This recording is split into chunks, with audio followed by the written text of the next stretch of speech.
Hello, ladies and gentlemen. Welcome to this day in news. This is Friday. This is the 8th day of the 8th month of 2025.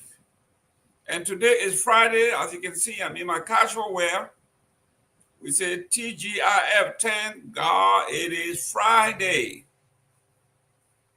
I am Jerome Gayman. I am actually from the great state, the sunshine state of Florida, where I'm broadcasting from, bringing you all the goodies. I'll be joined by the young man by the name of Victor Nagbe from Trenton, New Jersey, or South Jersey, New Jersey. We will be joined later on by the chairman of the board, Chief Tomalin George. He will be from the Philadelphia area. And we may be joined by the Dean of the Cabinet, Pewee, from the DMV, and so forth. And we may have our young man from Kigali, Rwanda. But today is Friday, so it's going to be a week in review. We are going to be discussing things that have happened all week long. And for some reason, we are going to be asking you to post your politician, business person, clergyman, the person of the week, or let's make that person of the month for the entire month of July. Who do you think we should recognize as person of the week or person of the month? Someone that have done something extraordinary.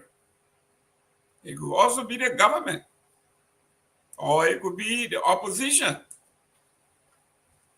Person of the month. That person could be an activist, even in the diaspora.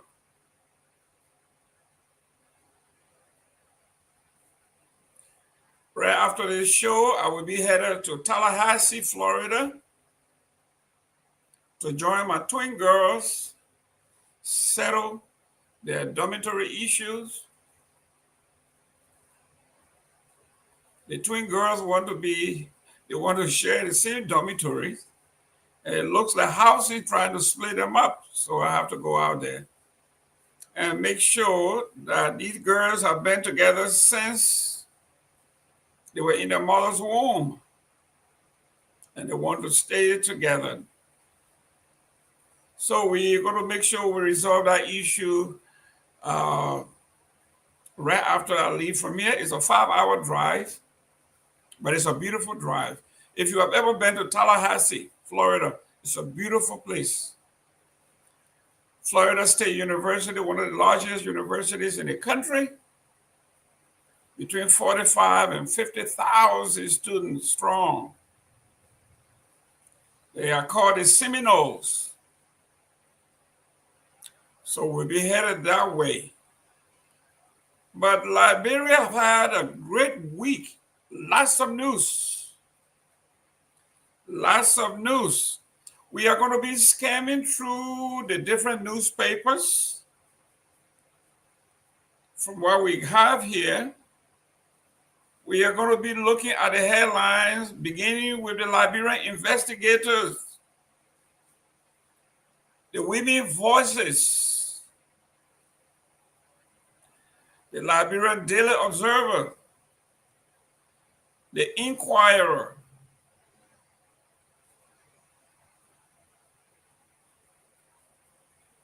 the New Republic, and then obviously Front Page Africa. Those are the headlines. Those are the newspapers that we are going to be looking at. We are also going to look at the newspaper that our correspondent here writes for sometimes. It's called Variety News. So let me start with Variety News. On its headline, it says here, Black Thursday, anti-drug protester march on the Capitol. That's the headline of Variety News. The second news on that Variety one is the minister lied. They're asking questions. Right stakeholders, MOCR insider refute the minister's claim that this administration had dismantled the rice cartel. Is she lying? The newspaper is saying, the government is saying something else, and something else is happening. The rubber union condemns Executive Order 151. They also looked at investigation in the Sapo National Park. The park is being destroyed. It is at risk. On the front page of Variety News, George Willie and the family of the arson defendants have clashed. We had this discussion briefly yesterday. Crisis deepened in the United Methodist Church as Estruin Nagbe shuts down. In other headlines that we're going to be discussing, August the 8th, 2025, Citizens Movement for Change received another endorsement for Grand Bassa County as Madam Hereta Mato officially joins Liberia's fastest growing political party, CMC. Ahead of the Chief Justice, Nyenwolo exit August 15th, Circuit Courts to resume another legal business on Monday, August 11, 2025 for the August term. Bapulu County, Senator Kamara calls for more budgetary allocation for Liberia Drug Enforcement Agency, says it will accelerate the fight against drugs in Liberia. And away from home, we discussed this briefly last week. There has been a fight between the former president of Zambia, and the present president. The former president died in the Republic of South Africa, and the wife wanted to bury him there because of the bad relationship between the former president, the late former president, and the present president. But it looks like the South African Supreme Court has ruled against the wife and family. It said the South African court has ruled that Zambia's government can repatriate the body of the former president, Edgar Lungu, and gave him a state funeral despite his family's opposition. There's a protocol established by all nations, all organizations, as to how we handle the disease, especially our leaders. And according to state protocols, no matter what the family says, while they may have a say-so to some degree, if the former president deserves a state funeral, there's very little anybody else can do. And the court has reaffirmed that constitutional right to the government. Whether the former president and the present president were on good terms or not, it has nothing to do with the state. The former president is not just a husband and a father, he's a statesman. He belongs to the state.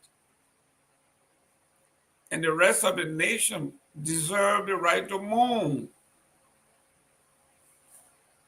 and bury their leader. That is protocol.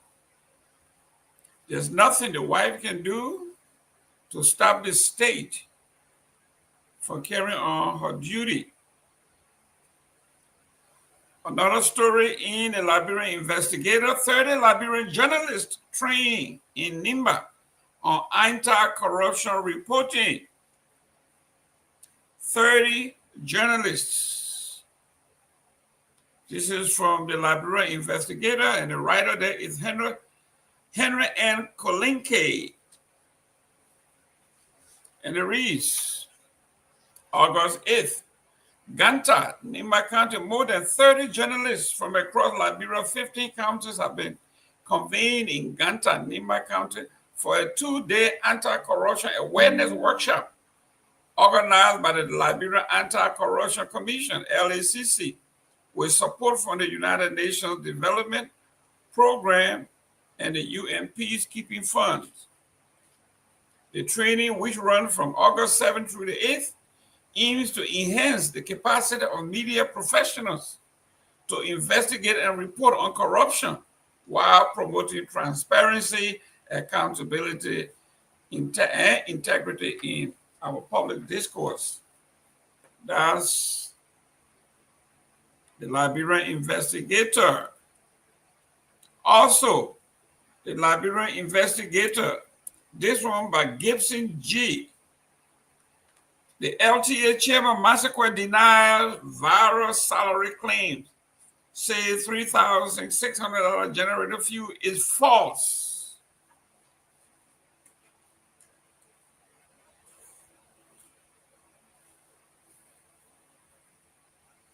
Before that, we all went through this.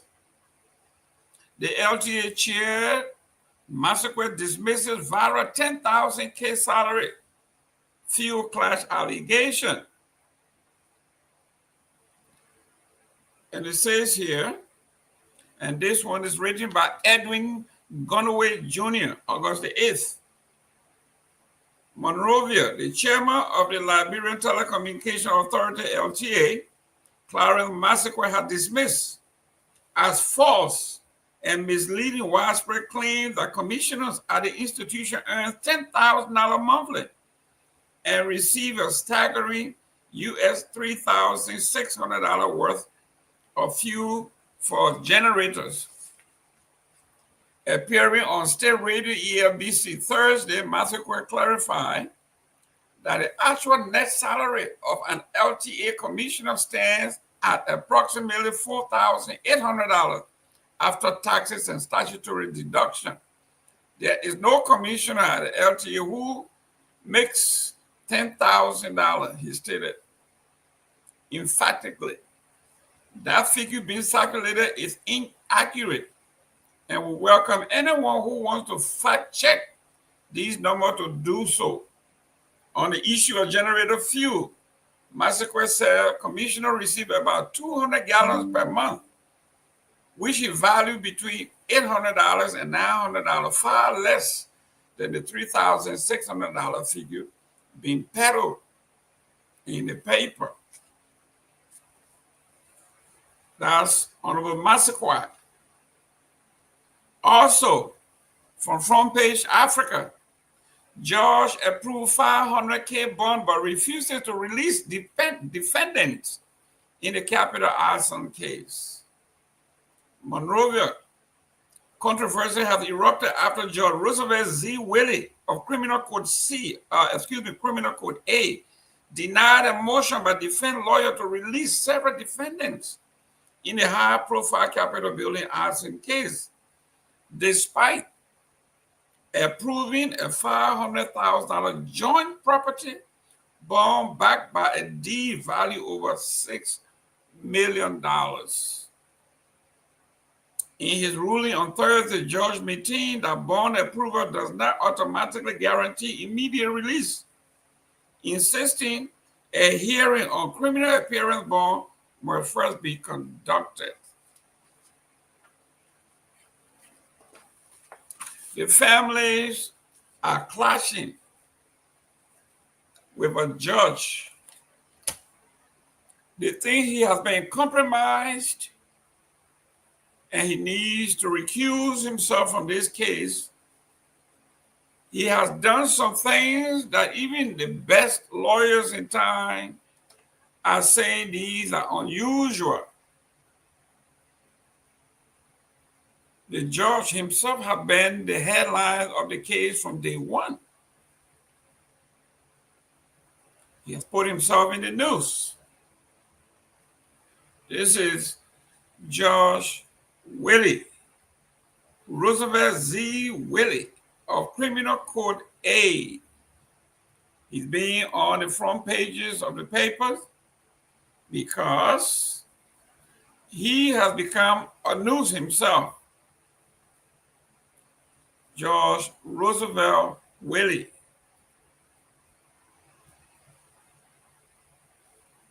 What do you make of this? Another breaking news that is good for us. This one from the Liberian investigator. Liberians enjoy free roaming on an ECOWAS mobile reform. If you are a Liberian and you in either one of our ECOWAS countries, you can no longer worry about roaming. After years of steep mobile charges that cripple cross-border communication, Liberian travelers across West Africa now have reasons to celebrate. The Liberian Telecommunication Authority, LTA, has announced changes under the ECOWAS free roaming regulation, allowing Liberians to receive free incoming calls and benefit from drastically reduced roaming costs when traveling in select ECOWAS countries.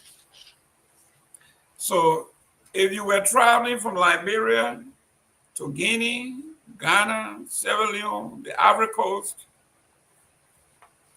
you know how costly it is, or it was, to make calls from Ghana to Liberia, from Sierra Leone to Liberia. Now it looks like you got some reprieve. The reform is already in effect between Liberia and Sierra Leone, with bilateral agreement currently on the way to expand the benefits to the Gambia, Ghana, and Cote d'Ivoire. The LTA confirmed that once these agreements are finalized, Liberian subscribers using Orange Liberia or MTN Liberia will experience seamless reduction in mobile service costs while roaming. A relief for travelers. Before ECOWAS free roaming policy, Liberians pay an eye-watering 50 cents per minute to receive calls abroad. 50 cents a minute. Wow.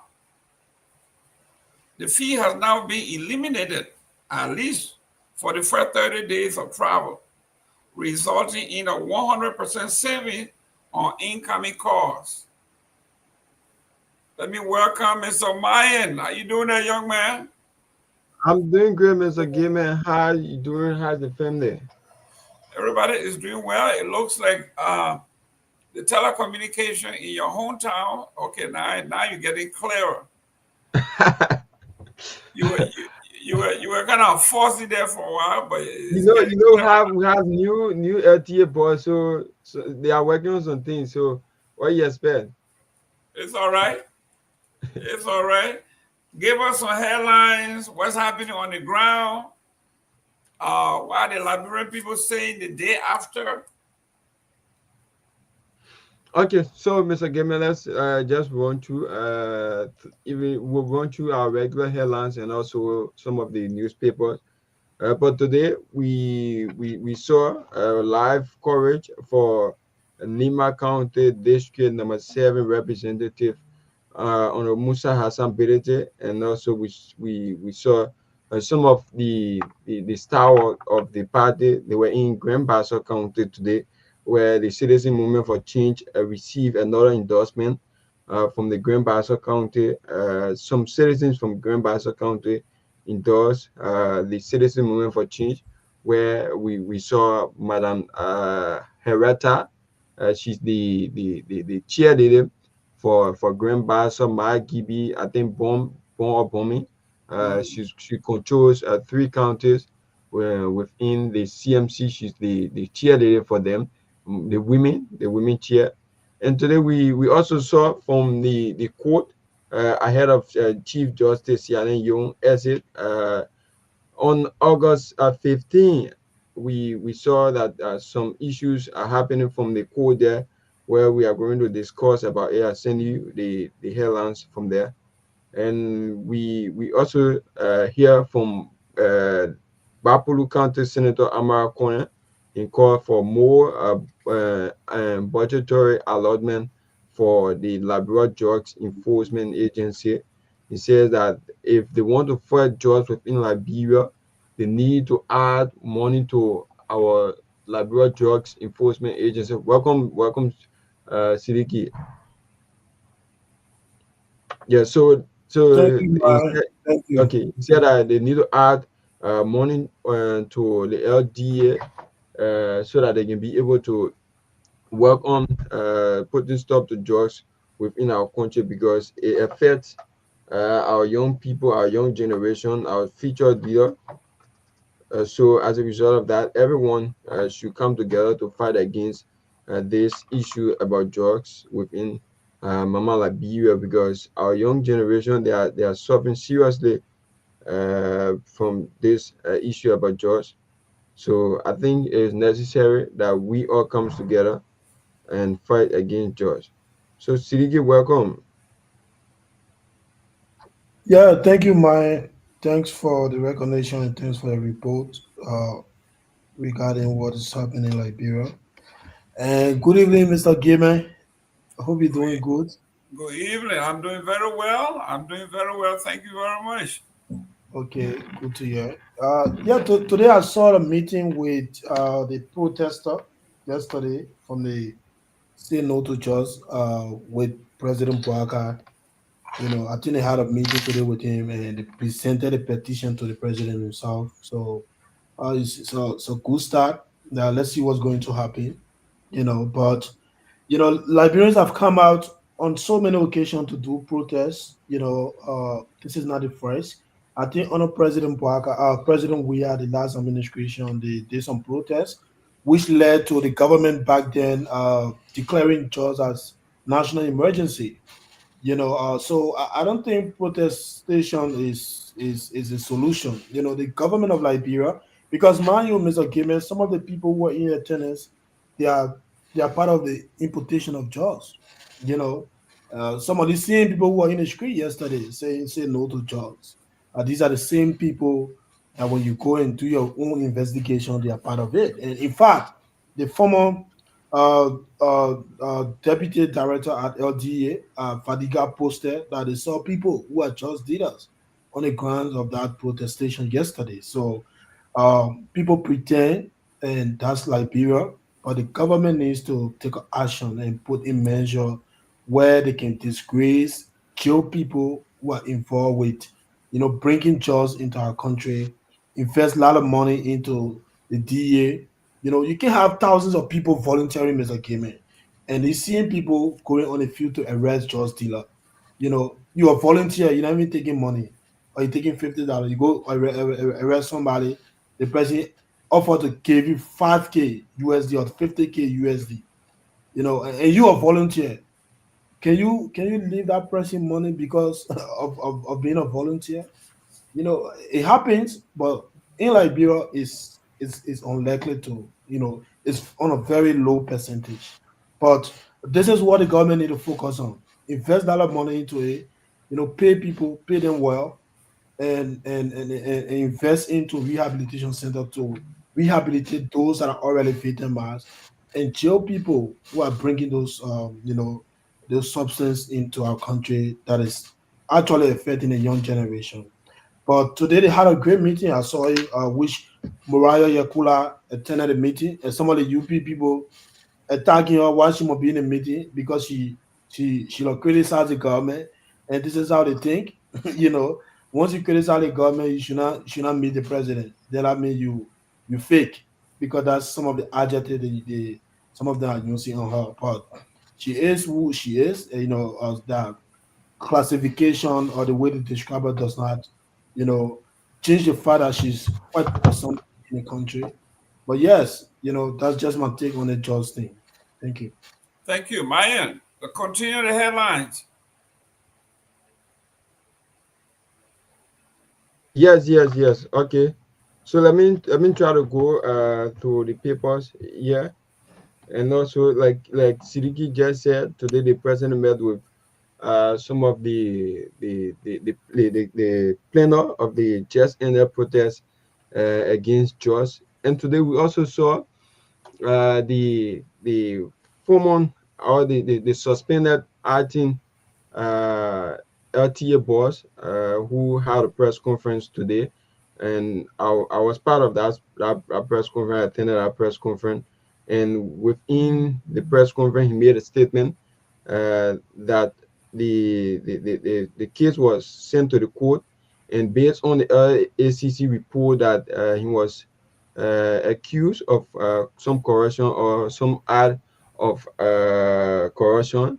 So as a result of that, a legal team took the case to the court, and then they won the case. So no allegation against him was true about corruption or anything relating to his suspension by the president, which he acknowledged his suspension, that with that all other government officials who were suspended should take the legal issue, because if you don't take the legal issue, you just let it go and say, let me sit down, you will not be able to get justice, or what people say against you, people will not know where it's truth or lie, but you just sit and let it go. Your character will be able to go out there, spread out there, and people will not know. So he addressed the media today that the charges at the criminal court C was dismissed on him, that he's not like we say he's not guilty of what the LACC issue against him, that he was suspended for some mismanagement. So Mr. Gayman, I'd just like to stop there, and then I'll send you the newspaper so you can just go through the newspaper. Yes, sir. Well, we talk about the drugs. There's a reason most people are very skeptical. There's only one agency in the nation that has the power to suspend, to arrest, to persecute, to allocate funding, has the power to do budgets. And that particular agency is the Republic of Liberia, headed by the president. So how can the president that has the power to arrest, to persecute, to allocate, come and say they want to see folks, tell them what is it that is bedeviling the nation? And then in the crowd, not only you had drug dealers, but you had the police officers. I think maybe the police chief himself was there. So this was, as people are saying, this was a true or smart way for the government to organize a protest. You notice that the protest had no name, no organizer, but they were able to have those beautiful T-shirts engraved, expensive shirts. The president wore one, his advisor wore one, all government officials were wearing those shirts. They got Zogos, they were in group, they were wearing those shirts. They have everybody represented there. And when you look in the crowd, you saw Liberia's elites. This is not they bring back our money or enough is enough. We are talking about some of the top people of the Republic of Liberia came out. Nothing bring these people out unless the government called them or they have a stake in it.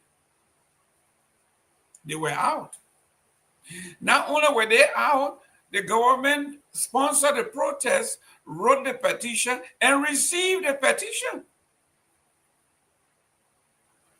The government sponsored this rally, printed the shirts, wrote the petition, brought the petition, gave the petition to herself, and the government received the petition and said we will turn it over to the government to enact upon these. So if I were going to choose somebody who is the political player of the week or of the month, I have to give it up to Joseph Boakai. To have the whole republic believe that this particular campaign was something that just happened out of the ordinary. Ordinary people organized it. And in fact, they agreed that they will not even call it protest. Because if you call it protest, it means that you are very harsh. And you are criticizing government. So what do they call it? The PR people call it a march. Nobody should mention the word protest because it was not protest. Protest has a different kind of meaning. It has a different kind of taste. So they came up with this fancy word called it's a march. They are marching to the Capitol. Legislators coming and saying, we wrong you, we have failed you, we're going to do something now. The executive have represented that they say we were wrong, we have not done enough, we're doing enough. Kamara from the Senate of all people is now saying the government should allocate more money as though we didn't know. What's new here? This is the deception that we are talking about. Everybody's not going to buy into it. This is why the women of the CMC, CDC, and movie, they wrote a press release yesterday condemning. They picked up on this. Smart women. They say you can do all you want to do, but you are not going to fool us. They came up and condemned it. They saw exactly what was happening. They said, Mr. Boakai, President Boakai, thanks, but no thanks. We understand what is happening. We know what's going on. We are not going to fall for this. And yesterday, movie, Mr. Kromah, how you call it? Is that movie or move? M-O-V-E-E. That is a political party. How you pronounce it? Move. Is move? Yeah. Okay. I think the former foreign minister. Yeah, Ambassador Kimia. That's the party. Yeah, move. CDC and CMC women group condemned deceptive drug fight amid national protest. And it says here, this is their logo. The three political parties came together. They said in a joint statement, the group called for urgent and sincere government action ahead of the August 7 national anti-drug protest. This was the day before. Saying Liberians, especially mothers, are tired of watching their children die from addiction, while those in power protect the real enablers of the trade.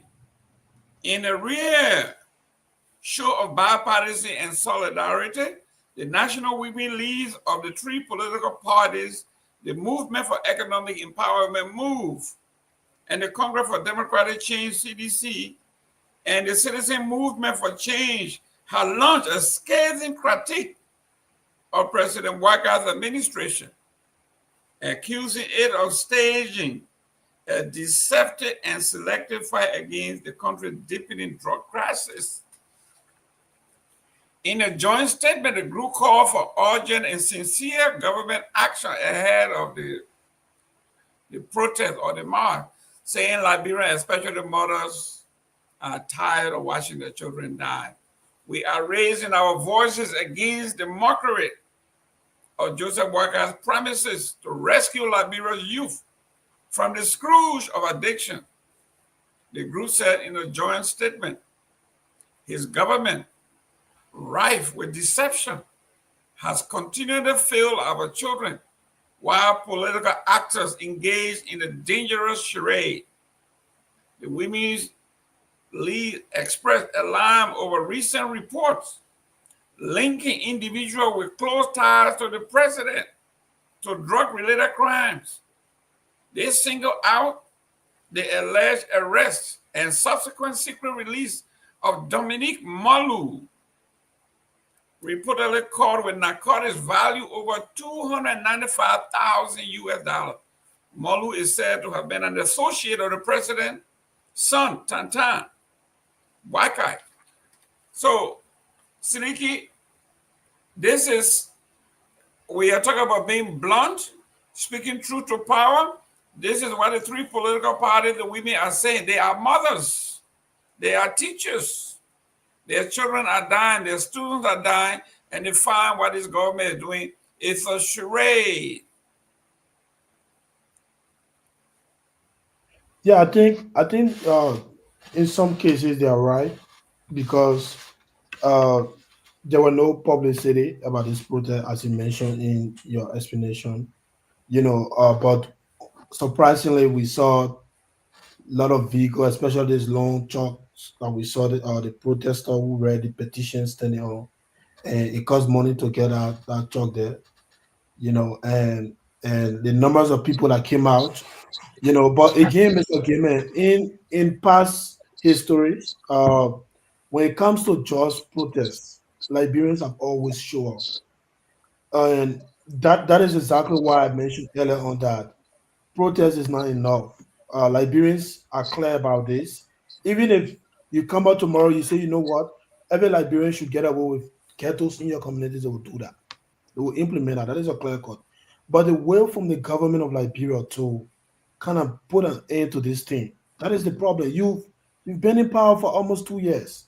What are you doing to take an action from an administrative stand to put an end to this? At least minimize or just prove to the Liberian people that yes, you are making some effort to fight this thing.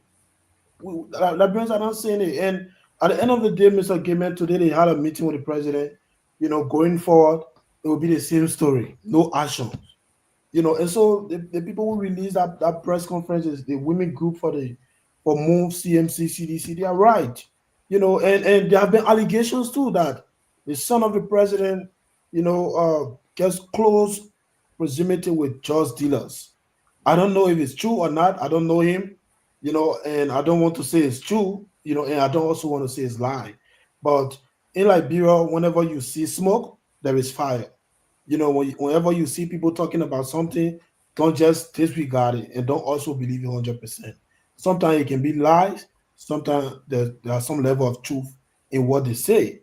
But all these things, the government needs to come up and do something about this. The government needs to act. You can't continue to play with this. And you're right. We saw a lot of government officials there, pretending, even lawmakers, they have the ability to allocate resources, towards the fight against drugs.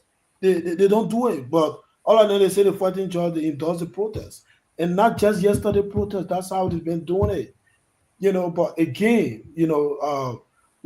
I personally want to thank everybody, every Liberians that show up, that supported this thing, but the way of the the decision to kill this thing completely from our country and rehabilitate our brothers and sisters that are always victimized, that decision will have to start with the government of Liberia. And no matter how Liberians come out, millions and millions of people can come out. The government will have to take the lead. For me, that it is what it is. Yeah. Thank you. Let me welcome Mr. Chuchu Jones, Yes, sir. President in waiting 2029. How you doing, young man? I'm doing very well. Thank you, Vicky. Welcome. I hear you in Rwanda, right? Yes, I am. Okay. Yes. All right. Nice. Wonderful. Enjoy your stay there. Well, Yeah. I share the same view. This is all charade. I was amazed when I saw the people who went to meet the president on the drug issue. because these are not the young men and women who were participating, who started this whole drug movement. Not Moriah and all these people. I know them personally, Zoka and all these people. And they have hijacked this effort and they've sold it, for politics, for money. These are scamsters and crooks. We know them. The real people who started these drugs were going into neighborhoods for years now, those girls.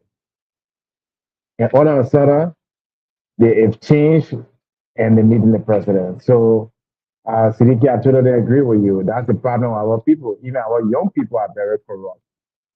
They're very corrupt. There's so much dishonesty in our country.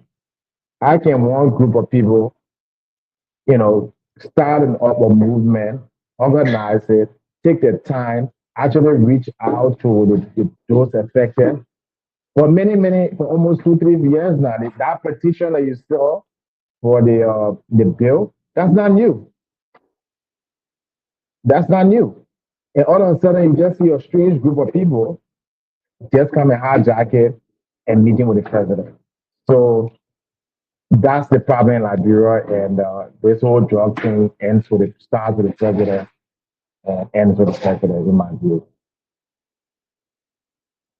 So nothing's going to happen. Nothing is going to happen.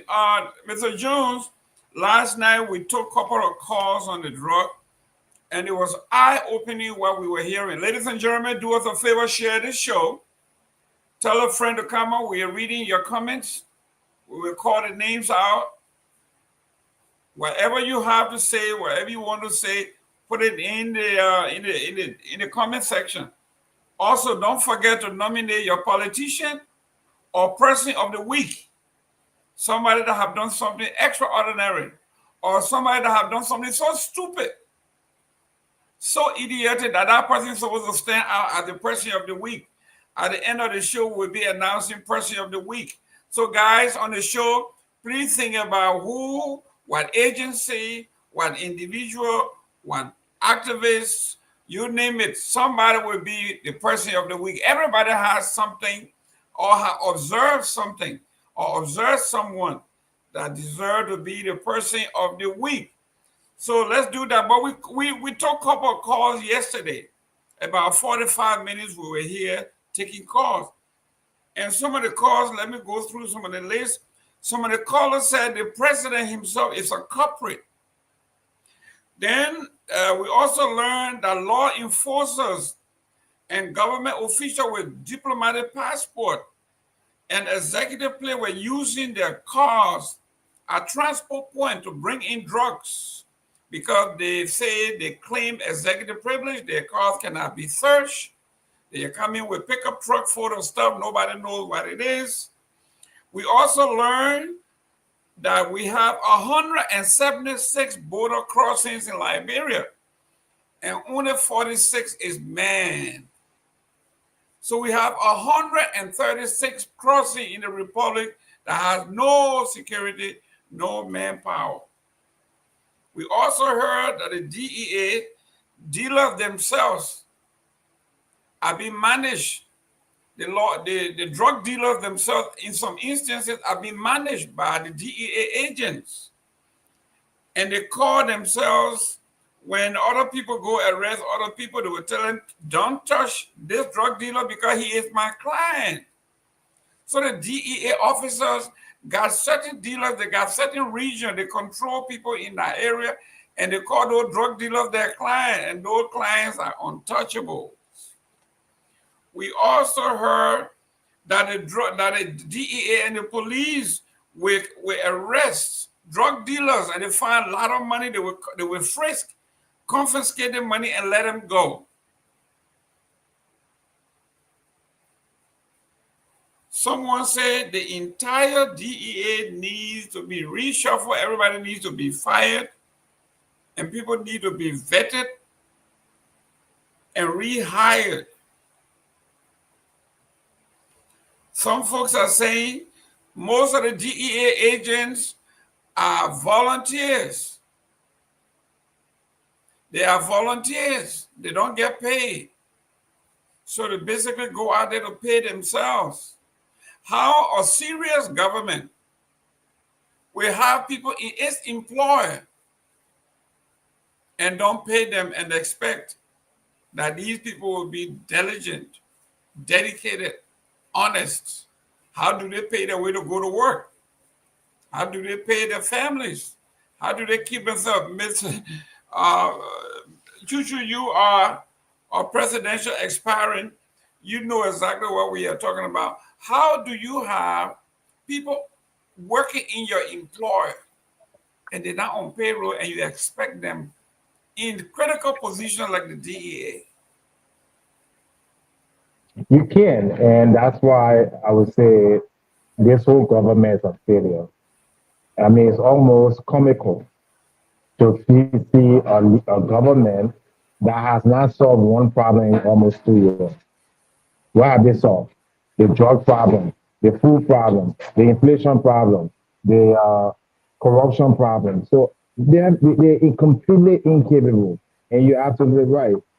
Where you start from is start to pay police officers and the drug officers and judges and court officials and pay parole and prison officials. You have to pay them at least a minimum wage that they can sustain themselves, so that even if they're fired, they will know that they're not going to take a bribe for $50 or $200 because there's more to lose.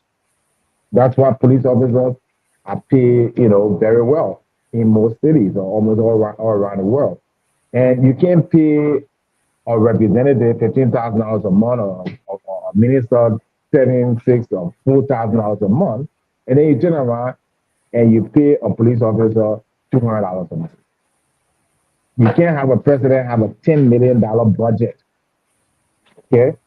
$10 million, and you don't have, people adequately paid, nurses, doctors in Liberia. How much should they make? Because you talk about the drugs, you need rehabilitation. You need medical officers, to help them. It's a serious problem. So, look, worker needs to step down. And I would say, I always predict these things, and it seemed very, casual and funny. I was saying this show 2 years ago, almost saying that Burger will be a failure. Many people were there. Oh, this and that. It's come to this. At the end before the end of this year, the whole country will be collapsed, in economic, social, political unrest. Burger cannot govern this country. He's shown it. You can't solve the drug problem. You go to El Salvador. El Salvador was one of the most gangster-ridden countries in Latin America. Okay? Booker came there. Within 2 years now, El Salvador today is the safest country in Latin America. He rounded all the drug cartel. He rounded all the drugs, and today they're safe. They even hosted a Miss World. So people who can solve problems, you know them. You don't need 5 years to solve a problem. Burkina Faso, Ibrahim Traore, he hasn't been there for 5 years. He hasn't been there for 3 years. Look at the problems he's solved. He's fixed the economy, grew from 18 billion to 22 billion. He's built housing to give to people. He's managing his resources, and to the point where people all around the world can galvanize behind this young man. 37 years old. And you get an 80-year-old man who say he's been in office for 40 years, cannot solve one problem in Liberia. The corruption problem. If you don't fix the corruption problem, how are you going to fix the drug problem? The people are going to bribe the government officials to bring drugs into the country. If you just, removing people and suspending them, and it have no consequences, there's no crime, how you expect to get anything done? So the problem is not anybody but Joseph Walker. And I see, our society is very hypocritical. During George Weah time, we're calling for George Weah 6 months to resign, right? To step down, right? 6 months. We said that George Weah was bringing the drug in the country. We said that, I'm not a George Weah friend. You know that. But let's put it right where it belongs. But when it comes to Joseph Walker, then everybody wants to be civil and diplomatic. This old man is destroying this country. He needs to step down. There needs to be a protest. He cannot govern Liberia, period. He's filled in every area. And I will not stop until that protest is held globally for this man to come down and save that country from the disaster that is going into. Forget about election, forget about presidency. You need to first arrest the situation, which means the man cannot govern. He doesn't know what he's doing. Wow. Seleke, the one of the DEA people, several lady called, and one of them said, Can you guys hear me? Seleke? Yeah, I'm here. Okay, I think the host Jerome step up, but we will just continue talking until he gets back. So that's the problem. He's talking. Jerome is speaking. Yeah, because what the lady said, Mr. Jones, what the lady said, Mr. Kromah, she said, we are living in fear. Every time we call, we see the drug deal, we see the drug dealers, and we call the LDEA. The LDEA will report us to the drug dealers, say, Chuchu John call us to come and arrest you. Then after they leave, the drug dealer will go to the women's homes and threaten them. So the LDEA is, I mean, it's a network. Yeah, you know, Mr. Gayman, that's what I mentioned to you earlier on, that we don't need protestation. It's good. People come out and speak in numbers, that we want this thing to stop and all of that. The narrative is good. But what we need is the government commitment to fighting this thing. And Fadiga, were on the show a few weeks ago or months ago. And Fadiga confirmed, both Fadiga and Abi Kromah, who works at the LDA before, director and deputy director or something like that. And they confirmed that there are thousands of Liberians on, working at LDA as volunteer. So just imagine that, Mr. Gayman, you call the LDA people, they may volunteer, they may go to the community to go make arrests. But the dealers, the polo people on the payroll, they're giving them maybe $500 every month. And you government, you say you're serious with fight, the just thing in the country. But those dealers who go on the field, they're getting a lot of money from the dealers, and they're not being paid well. So even you, Mr. Gayman, let's put it in your school. What you will do in that position? You get family, you get children to send to school, you get husband to pay. When you say you got to go to hospital, what you will do in that case? So the government needs to invest into the LDA. That's the agency responsible fighting this thing. And guess what?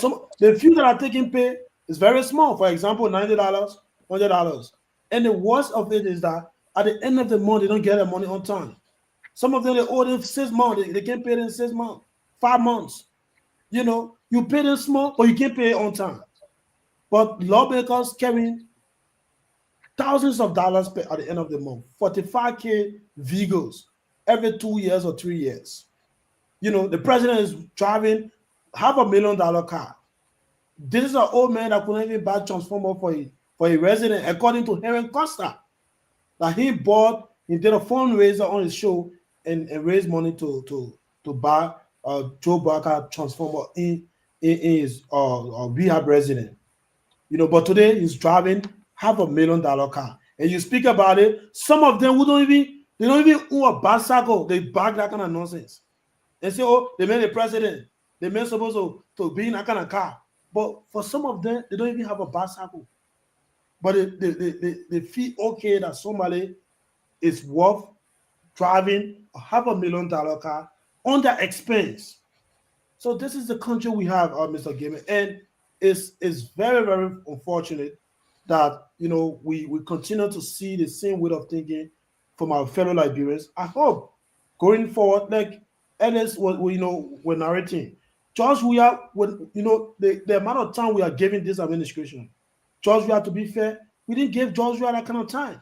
6 months, we already staged protests, bring by our money, bring by our, the different protestation, June 6th, and all the different protests. But this government, when you want to, they put just come, like get in town. After a year, almost 2 years now, and this George thing, Mr. Gayman, this is exactly what this government ran her campaign on. That all the former officials were involved into drugs trafficking. That they were coming to to fight this thing. We expected this thing to be, at least, we're not saying it should be totally out of Liberia, but let's see the fight, the effort from the government side. But we're not saying that. So the DA officers are right. Anybody here on the show, if you be real, you can't be a volunteer at a place, and the people you go and make an arrest on, they offer you thousands of dollars, and you say you will not take it, and you get family to feed. Only few. Somebody who is a patriot will say, you know what, I'm doing this for my country. Only a few of us. And a lot of Liberians are not disciplined to that level. Poverty is, you have to understand too. The men family got to eat. What you expect the men to do? So the government, they think about volunteerism. You the big shot, you're not volunteering. Why you want to come and to volunteer? Why? At the end of the month, you're taking thousands of dollars home. But you want the civil servant to volunteer because they're not big shot. So this is where we are, Mr. Gayman. We are going live on Monday. We are adding to our broadcast bandwidth. We are adding Care Radio to our power base starting Monday. We are going to be on Truth FM 96.1, Hot FM 107.9, and now Care Radio. So, ladies and gentlemen, we are making stride. For someone like Mr. Jones that will be running for president, this is where he wants to be. You are hearing him. I always been here for more than 1 year now. I'm the only one who can come on and face the people. There you go. So we are going to take some time off to bring him on exclusively so we can grill him, because he has to have a policy on drugs, on education, on health, infrastructure development, on gender imbalance, inequality and social stratification, all of those things that sociologists love to talk about that can translate into public policy. So Mr. Jones is going to be my guest one of these days, and we have to chew him up and spit him up. He either knows his stuff or he doesn't know his stuff. So he comes out here beating up on Joseph Waka. I think what he's trying to do, go ahead. I think what he's trying to do is trying to boost me up in the pool. That's what he's trying to do. Yeah. The gentleman and another guy running for president called Ben Sanvee. Ben Sanvee runs from, he does his own policy on Facebook, but he runs for the show. Jones doesn't run away from the media. He runs toward the media. So that's a great thing. Let me welcome Mr. Victor Nagbe. Mr. Nagbe, how you doing there, sir? Hey, Mr. Gayman, thanks for holding the fort down. It's good to be with you. Hello, my brother. It's nice to meet you. Okay. Yeah, thanks for coming on. Myean, what's Absolutely. up, man? Yeah. Yeah, doing good, Mr. Nagbe. Okay, good. Let me also welcome our audience as well. Thanks for joining us on this beautiful Friday. Don't forget to share the show. Invite someone to please come and watch with you. The popcorn will be on me. Thank you. As a man from South Jersey or Philadelphia area, they all eat it in the Philadelphia market. We're in Eagles country. He's a champion for now. He's a champion for now. When they ask them, are you going to repeat? They say the trophy is not loyal. I don't know what that means. Go Birds. Either you don't have confidence in yourself, because all winners will say, you know what? I think we're going to repeat. But these guys are saying, no, man, the trophy is not loyal. She keeps moving it around. So Lombardi is not loyal. It no, can't stay not with at you all. more than 1 week, yeah. For some of us that are in South Florida, we are Miami Dolphins fans. We have not been doing good lately. We are depending on Tyrese Hill and the rest of the guys. If our quarterback, if we just stop getting concussion, maybe we will win some game. But every day he's being concussed. And they tell him to stop, he go, he can't run back. He get concussed again, he go, come back. He said, this time I'm going to do it. And then knocking down the first time. So either he has the best agent in the NFL, but I just don't see how someone, brain is rattling in your head every time they knock you down, and you keep coming back for more. Here's another. Like Joe Frazier, the knocking down, he get up, the knocking down, he gets up. Here is another tip for the Fins fans. You tell your racist cops to stop arresting your superstars on the highway. You know, we escort our own. Even if they're in trouble, we give them designated driver to take them home. No, that was a joke. That was a joke. But the season has just started. We pick champions over here, so we're ready. Right now, the Phillies are hot. We're ready. And Jane here, she said, I should shape of popcorn because I said popcorn is, the CDC people, they don't take anything literally. She really means I should shape of popcorn. So, Jane, I will find a way. I will send it to Moravia. They will hold you to it. You say the popcorn, she's ready for popcorn. I was sending it to Moravia, and then Moravia was sending it to you. Send it to the CDC headquarters. Exactly. But Jules, what city are you in? What football team do you root for? Well, I'm a Floridian from Tampa. Oh, you're in Tampa? Okay. Yeah. So you're a Buccaneer fan? Buccaneer fan. But yeah, currently I'm in Rhode Island on some business, but I'm a Floridian. Okay, so here we are. I didn't know you were next door to me. I'm on the east, you on the west coast. We need to get together and do this. Yeah, absolutely. I should be there soon. I'll come to Miami. Actually, I live in Miami, West Palm Beach. Okay. So I know the terrain. I live in Miami. It doesn't look anything like what according to we are. You see, your politician, you're not going to take jobs on people. We're talking about Miami, now you go into Liberia. Miami, LIP. You see, you now bring Miami in here, so. Jim Maboro, you gotta put this man in place. He's trying to best for you guys. By the way, go ahead. Sorry. When is this? When is your group? The CNC? Yes. I really like you. Like I said, anybody but Unity Party and CDC. Okay. So I have no beef for you guys.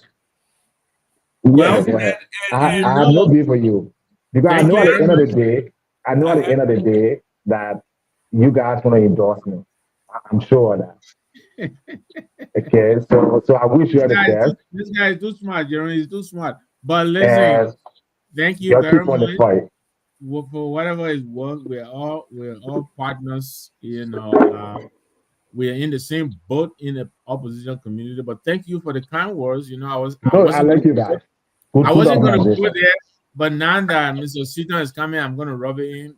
Jerome, I don't know if you talked about this. Did you see the Mammoth crowd today in Bassa? I mean, the CMC is taking this country by storm. I know Jane here right now. She's probably going to take her volume and get some sleep, but it is what it is, my dear. We are doing things differently. And so right now, we're not making a lot of noise. We're just doing what has to be done. And so I just wanted to mention it. And as soon as I mention it, of course, Ahmed is here because he doesn't want to hear it. But is it true? Is it true? We have decided to do things differently. For the first time in 178 years, Ahmed, our guys were in Buchanan today registering people digitally. We're not doing that clipboard thing. No, we're not doing that anymore. No. We're not doing form. Give me your pen when you finish. Let me my pen not ready. Yeah, no, man, we're not doing that. The lead in the pencil broke. Let me sharpen the pencil. But listen, you see this sort of madman crowd. Watch until I am on the ground. The real Bassa man speaking Bassa, the Riverside Bassa, the Maba Bassa. I speak all three. Watch me when I get on the ground. You will see what we're talking about. There you go. Choo Jules got some Bassa blood in him, so I am Bassa. Yes. There you go. The Bassa people will have to make a choice here. So it's a good thing to have. Hey, Jerome, talking about Bassa, look at it. Look at the other Owens Grove man. Siafa, anyone kind of writing. But anyway, thank you for the compliment, my brother. I respect you. Once you say that, I respect it. But let me leave the floor open. I'm just saying, Ahmed, you're trying to take a page from us. I mean, but who's to say? We get free advice because you know what? We're all in the same opposition community, but we're not going to wait. We're gonna change the game. I think we may buy that headquarters. What do you think? I think we can. I think we can be the rally. Wait, what did Tue and Yeah. They said we shouldn't talk it. We're not talking. We're not talking. But I meant the next time you talk to us, we may just be your landlord. I meant you homeless for now. The next time you talk to us, CDC, we may be your landlord. You homeless. Well, I think you know we're gonna get a lot of email and text messages, right, Jerome? But it's all right. Go ahead. I think you see you falling down. You homeless. You're muted. Oh man. You are muted. Several will tell me to come out soon, Mr. Diggs. Don't worry, we'll let you know. Something is wrong with Truth in Ink. Johnny, welcome. Yeah. Yeah. Good evening. How you doing there? I mean, you talking to yourself. all right, let me go on and come back. No, now you're clear. Go ahead. Oh, Johnny, thank you for coming early today. But usually you only come for the closing. Yeah. How you doing out there? Well, we are good here today. It's okay. Have a very good weather today. Who did we? I want to see you. Liberians, we are good Liberians here, man. We are here. 15 countries, we are all good in Liberia. There's no problem here. Oh, Mr. Seaton, you see, Joseph Waga's nephew said everything is smooth, no hunger, no drugs, no bad road, everything is cool. He said all 15 countries. Mr. Journalist, here is a man who, what is it, foot of mouth disease he got now, you're going to put one foot in his mouth. Mr. Seaton, the man said everything is cool. Thank you very much for welcoming to the show, and I'm happy to be here once again. Well, I don't believe everything is well in Liberia. Prices of local commodities are going in the roof. Unemployment is high. The education system is a disgrace. The healthcare delivery system is in shambles. Our people continue to languish and live in abject poverty. So I don't believe everything is well in Liberia. I don't. Well, let me welcome Truth in Ink. I met Stefanik. How you doing, young man?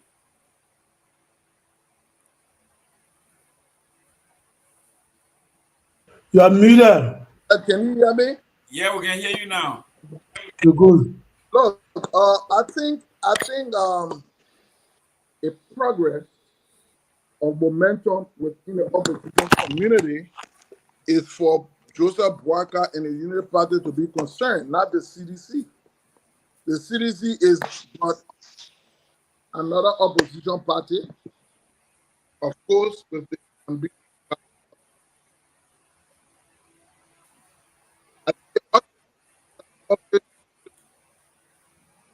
I did it. NSA got you locked down, man.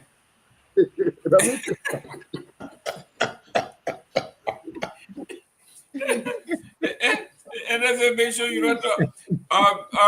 Johnny, I'd like to start with you because getting late on your side there.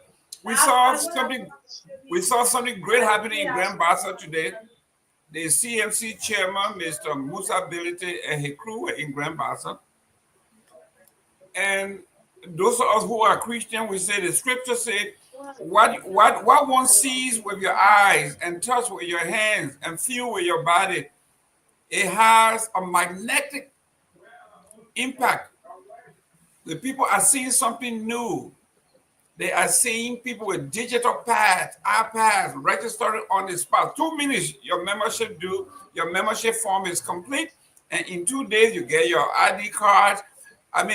And you have access to your data. You can download it. You can go to the website and see if you are a member. Everybody who is a member is this is new, Johnny. Yeah, so Mr. Goodman, I'm sorry, the internet has been giving me problem as you observe. I'm trying to change location, but if I heard you clearly, you're talking about CMC, activity in Buchanan and what they are doing in terms of doing membership recruitment, right? Yes, the technology being Yeah, I used. mean, look, technology is all of the 21st century. Hopefully, we tend to have Liberia fully involved with technology. I think you got it from the beginning of the presidency of President Walker.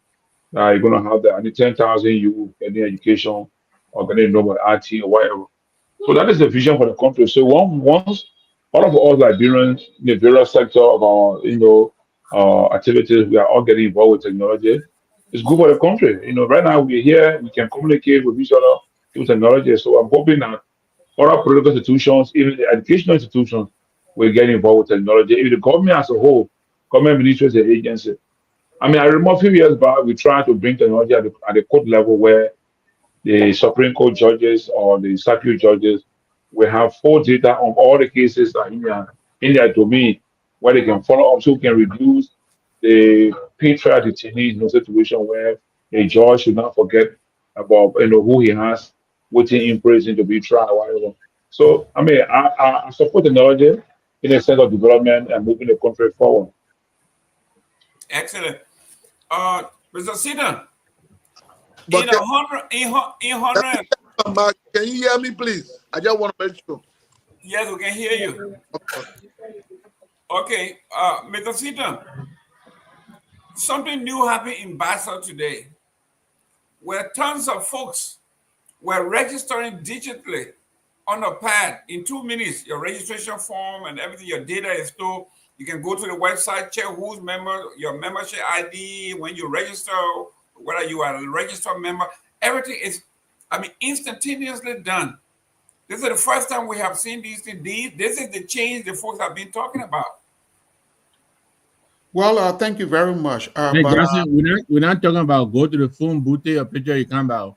We take a picture right there and give it to you. thank you very much. You can't go to the World Trade Center. Visualize. Yeah, you don't go to World Trade Center and take a picture and come out right there to do everything. Thank you very much. We must give credit to the Joseph Boakai administration for liberalizing the internet market to make sure that our people have access to digital communication. It is now strange that people can now use our power to be able to instantaneously register for a political party. I'm pretty much sure other political parties will catch up. Well, it tells you that the country is evolving technologically, but it still have more to go. It have more to do. If you can recall, during the election that brought Joseph Boakai to power, Kamara employed similar tactics. That is, he spread out cell phone all over the country, and people instantaneously provided results of the elections to the UP database, or where they were able to project Mr. Boakai winning the election. So this is not strange, okay? So you actually make a big deal out of it, all right? CMC, I can say it. You can stomp Buchanan, wherever you want to stomp it, but I don't see you going anywhere, and that's my thought. Mr. Sita, do you belong to any political party? I'm neutral. Well, Okay, then we don't want to talk to you. You know what? I like your neutrality. Let me put it in context, Jerome. Let me put it in context for Mr. Sita. Mr. Siafa Diggs. Mr. Siafa Diggs want to know whether today is CNC Friday. I'm on the fence. I'm observing everything that is going on. I'm on the fence. No, Mr. Alfred Bleedy, this is not CNC Friday. CNC just happens to be in the news, and we cover the news. We're not making news. We cover the news. Let me go to Chuchu Jones. You are the high tech man. You into technology. Where is your political party? Where can I check whether even you remember your own party? Okay, so I don't have a political party. I'm not starting one. I'm running as an independent. I think Liberia needs a leader that can work with all the political parties, because we have a system in Liberia where when one political party wins, then he takes all the positions and he gives it to the cronies. So imagine a country with Chuchu Alice Jones president, or Musa Bilete Speaker of the House, or Robert Garguah, head of tourism, or Jerry at the university. That's a country that is formed for development, where there's no party. There's no, I'm with this group and that group. So I applaud, CMC as a movement. If it turns into a political party or if it is, that's fine. I encourage it. But I, for one, I have the voice of the people, especially the young people, and they are my political constituents. And so I work with every political party. Imagine Alice Cummings today heading investment commission. So we need somebody who can bring our best and brightest together. Not party that would say, like what the CDC did. You took all the people then that, were not even qualified or capable. And what the Unity Party is doing today, what we see today. So the difference in 2029 is that I'm going to win the election and I'm going to work with our parties. Good. Mr. Kromah, Seleke Kromah. What's about? I'm coming to you. Mr. Seleke Kromah. I mean, your internet got problem. Mr. Alice Jones is sending Cummings to Investment Commission. I think that's he think is the best place. He thinks that Cummings can be president. Or the central bank. Or central bank. You see, you got a choice. So central bank or Investment Commission. Mr. Kromah, what do you think? Mr. Gayman, you're not going to play that smart game, Mr. Gayman. I didn't say no, but the same question you ask everybody, like, hey, you ask me, you're not put Ellis and R together, you're not going to succeed in that, right?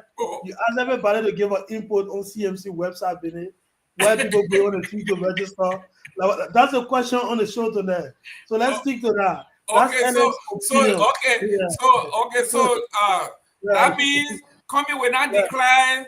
So far, the young people against let's talk about the technology that CMC is bringing. We don't want to make this thing a CMC show, but you insist. No, I don't insist, Mr. Gayman, but CMC is not bringing any technology to Liberia. It is a cell phone company that is providing the internet access. It's not CMC. The cell phone people today want to register people. Yeah, go ahead. CMC is only using a laptop that is linked up with the cell phone company. Go ahead, man. Network. Don't listen to Unitap. You shouldn't make a big deal out of this thing. Don't listen to Unitap. The man government performing so badly that he refused to even identify. He said he's neutral. Go ahead. Mr. Gayman, I think I agree with Mr. Jackson. I respect, look, let me make this, this clarity. I respect the political leader of the CMC. I think he's doing a great job in Liberia, helping the different counties, including his district, with the different projects in terms of road construction and all of that, and so I respect him for doing that, and in fact, we affiliated before in the last election, and so I still hold that respect for him, regardless of the differences. But this website thing, Mr. Gayman, it's not a big deal. Every day we sit in the opposition, we say the government is kind of promoting mediocrity in the country, and then we, the opposition, we don't want to set the bar high. This is very simple. Like, I think somebody mentioned that. The same thing Kamara did. It's just a Google form stuff. Just set up a system on your computer. You have your people on the field to fill in, and it will reflect well on your computer. So it's an easy thing. For example, Mr. Gayman, one minute. Hold on. The CMC do it. Yeah, but it's simple. It's not big deal. If it's not simple, how can you fail at doing it, man? No, but we got a website. Don't say we fail. Huh? We have a website. Let me just say this. I can say this. A point of correction. Yeah, go ahead. Let me conclude. I can send you a link right now for the ANC website. Please send it to me. Let me register on CM. I will, but hold on. Let me finish. You don't do it. We're not in the camp. Where I'm ready to register now with CMC. Send it to me. So hold on, Mr. Gayman. We have a website. You can click there right now. You will see everything we've been doing as a party since 2016. I want to register. You will see it, right? So that registration stuff it's not anything big, okay? I know few of my friends. I want to register now. You don't have it. It's not a big deal. For me, it's not a big deal. But CMC out of something that is not. They are doing a great job in terms of the political leader engagement. So first of all, if you say a friend of Mr. The website Kromah, is not if you say you know a few friends who work on the website in Liberia, that is not right. That's not true. wow. The constructors, the builders of that website in Europe. No, Mr. Nagbe, please. I'll be allowed. I don't want to call people names. They're very I have spoken to the website builder myself. But let me Amen. say this. Let me say this. But Mr. Gayman, gentlemen, please, gentlemen. Mr. Gayman, I don't think we should go like Brentford time discussing registration, of policies through technology or difficulties. That's not an issue for Liberian people. Johnny, Mr. Gayman, let's just see that as of passing through discussion, and let's find more sustainable thing to discuss. Please. Go ahead, Nagbe, close on this. Thank you. So I forgive Jackson and Kromah for not understanding the magnitude. Give me chance now. Give me chance. I forgive Jackson and Kromah for not understanding the magnitude of what is unfolding here. What is happening here is not just a website. You're talking about the servers that will store the data that you're collecting. You're talking about the firewall that will protect the data that you're collecting. You talk about the electricity that will keep the servers running. This is not just a website. And I understand you don't understand Who's providing the network? Is the network? I get it. Oh my God, let me finish. No, let Jackson, me finish. you say you're neutral. Let me finish. Neutral. No, but I'll leave it with you. Let me say this. If it is easy, do your own tomorrow. Thank you. Truth Inc. Yes. What is it that you guys doing? Why we don't want to do it that way, Mr. Nagbe? What is it that you doing? What technology There are is so bringing many to ways to the do it. Why you not gonna do it? I don't No, understand. you can't compare us to Guys, listen. The Truth Inc. is on deck. Go ahead, Chief. What is CDC doing to upgrade to come into the 21st century? Well, I'm not on a comparison note yet, but I think I don't agree with those who think that using technology as CMC did today or have introduced is anything we should take lightly. If you have been involved with the formation of party, establishing bases, party structures on the ground, and knowing the tediousness involved with it, and then also accuracy, you will not dismiss that effort. While it is true you cannot overstate it, but I think we must all set these standards because these are things we see happening in every part of the world. So if a government, the perception is that if a government will introduce technology, if a political party could introduce technology in its own everyday working, there is a possibility that that could drive its governance approach and methodology as it gets in the power. So I think it's a good thing. We must commend it, and I will hope that other political parties can adopt the same because, of course, it's cash intensive. Even if the internet technology exists, but it's cash intensive to have it. But it's good. It gives you accurate data. It puts you at a point where at least you can predict. If you want to predict your vote, you can determine how many persons, if you were to hold a rally in Basel tomorrow, you can provide estimate of the number of people that could likely attend. So it's a very, very good thing. And generally, part of the reason why you want to do this is that because it's new to our people, it will become what is an ordinary thing that we will look at, but it could become a tool that could drive people to it.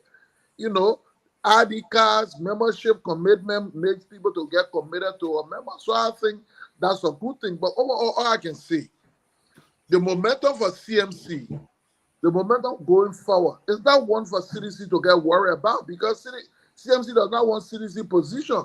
CMC does not want to be the meal. CMC want to be they want the leadership of the country.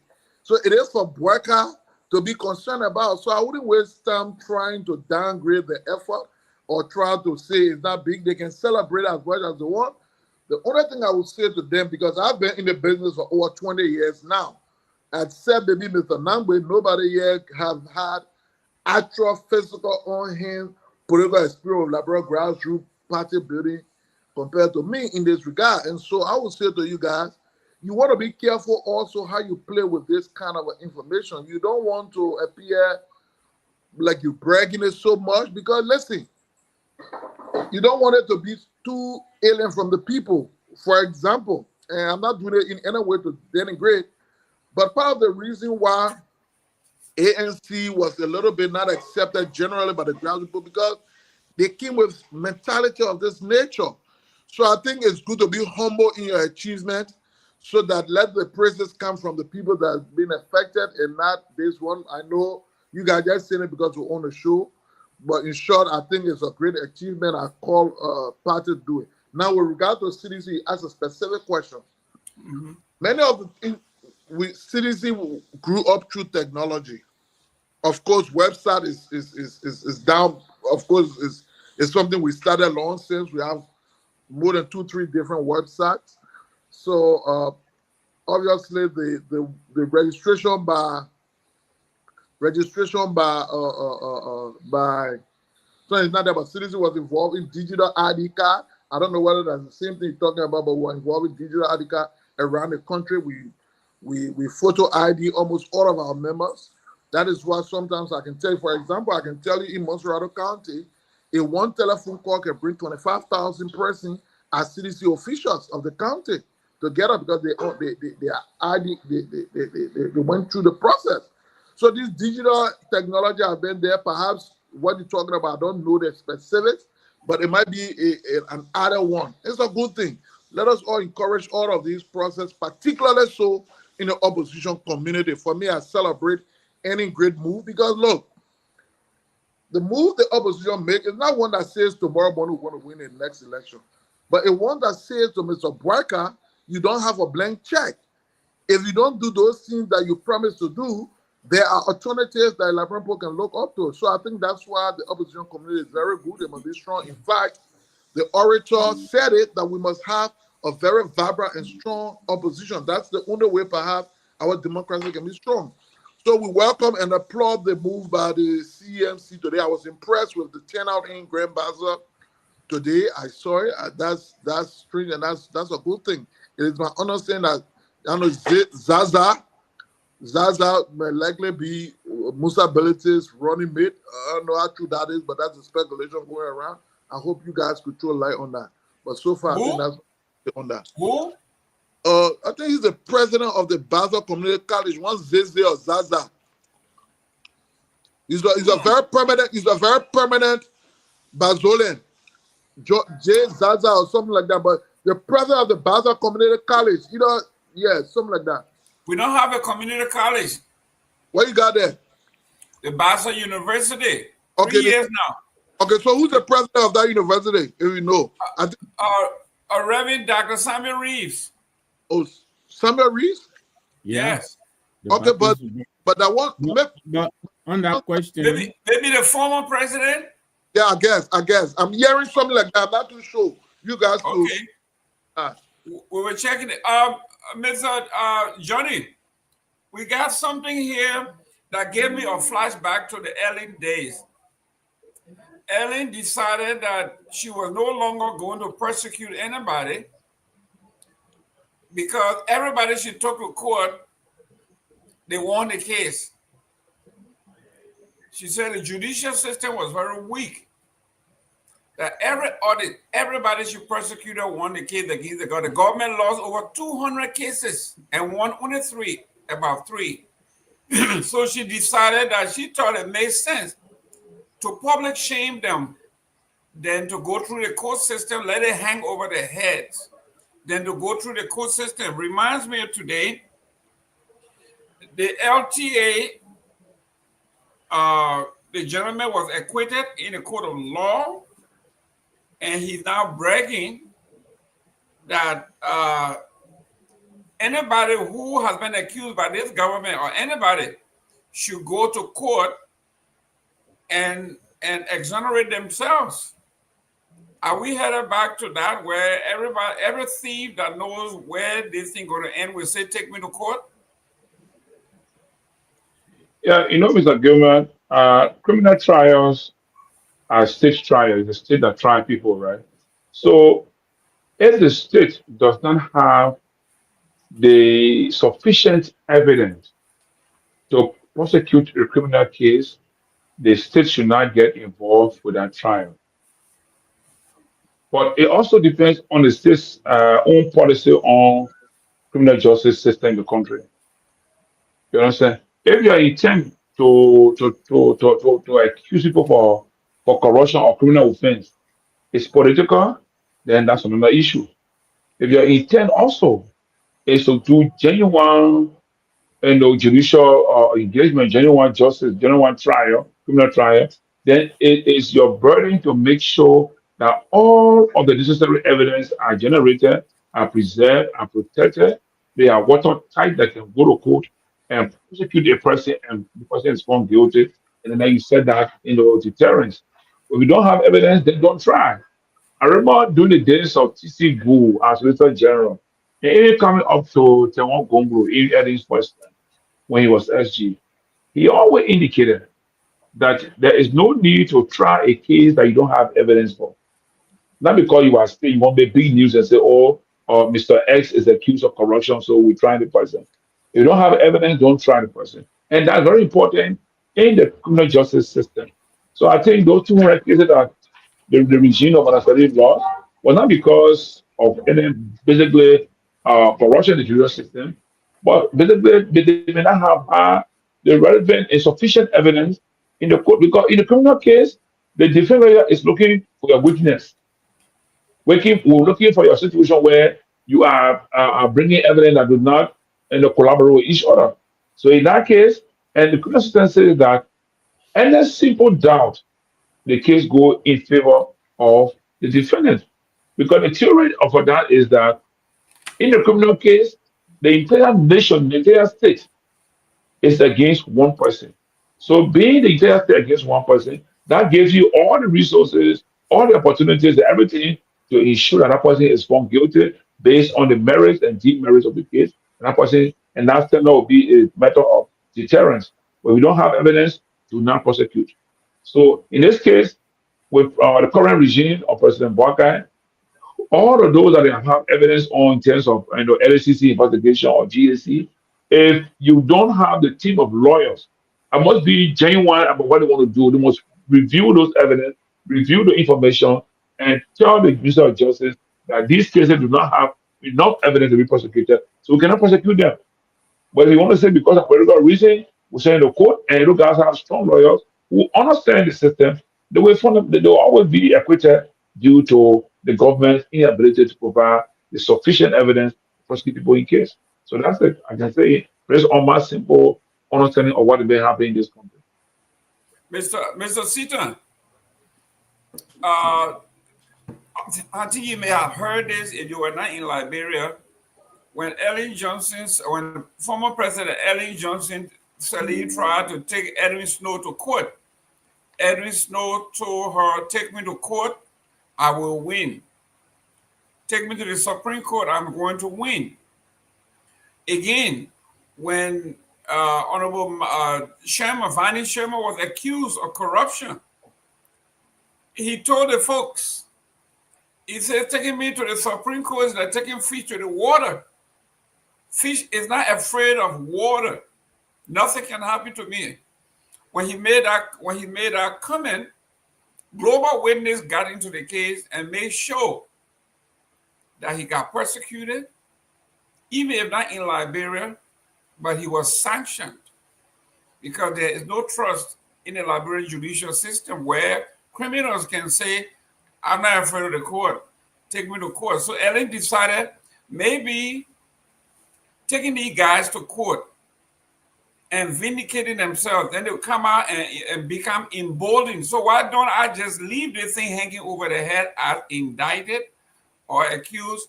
And that was her way of dealing with it after she lost so many cases. In 2 of the cases, even the prosecuting attorney didn't show up. Can you imagine the prosecuting attorney for the state didn't show up in court? Thank you very much. Now, what does it tells you about the country Liberia? It tells you a lot. And some of the things that it tells you is that Liberia has become a country where we do not respect the rule of law. The judiciary is compromised.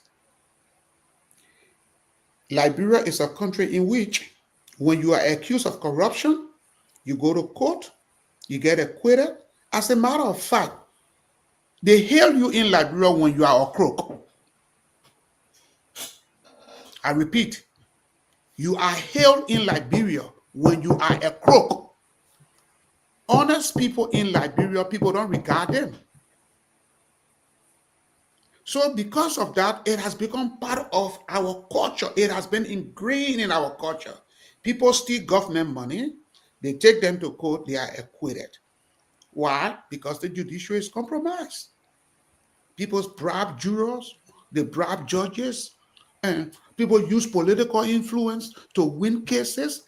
All of these things is go on and on and on and on in Liberia until there is a fundamental change in how we do business in Liberia.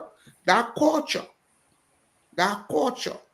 of impunity in so many different facets of the Liberian society is going to continue.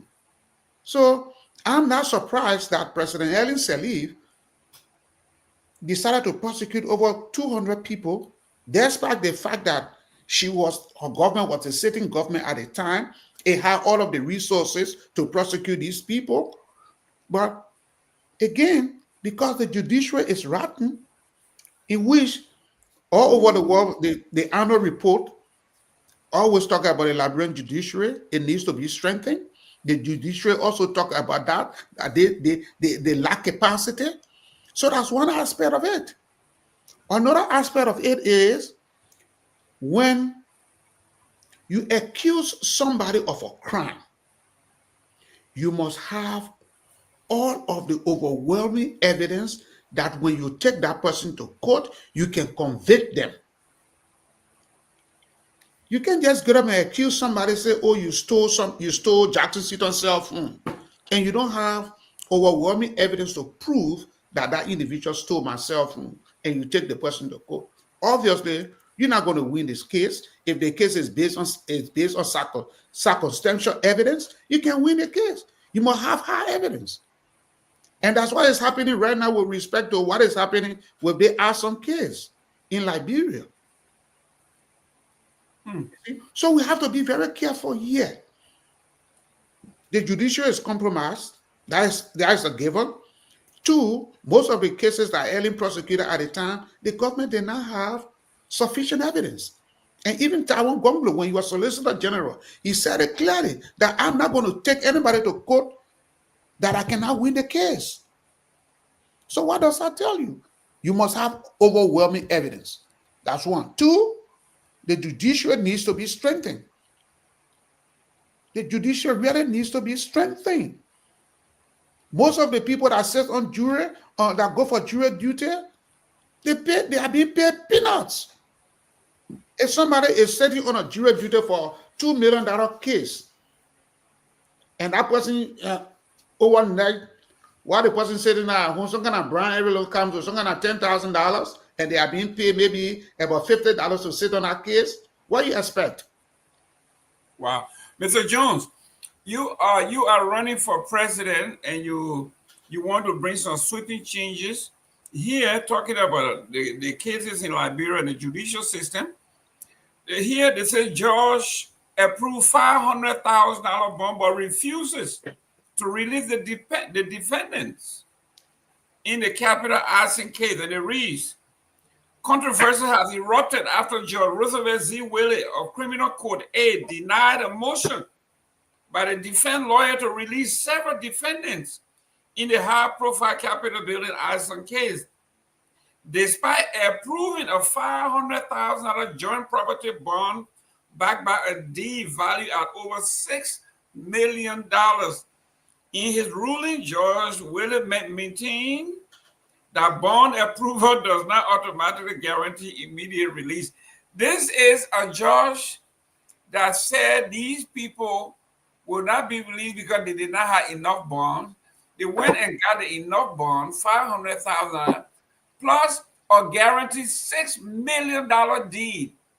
And when the people show up, he accepted it and told them he won't release them because bond does not guarantee your release. This is the system we are dealing with. That's the same thing we're talking. Yeah, so I mean, Honorable Jones, this is why we will bequeath to you as incoming president of the Republic of Liberia. How do you deal with it? How do you do judicial reform? Well, I love the opportunity. And I would say here that the failure in our judiciary or law enforcement or financial or economic economy is just due to the president ineptitude. We see other African countries, okay, that you have a same failed corrupt system, poor economy, poverty, and you get a red president. And guess what? The country flourishes. We see it in Rwanda, we see it in Botswana, we see it in Seychelles, we see it in Mauritius. I'm not talking about Western countries. These are all African countries. That today, GDP is up, living standards is up, HDI, one of the highest HDI in the world is Mauritius. So all these things you said about, the judge not honoring the bond, drug, abuse for young people, all boils down to an ineffective president.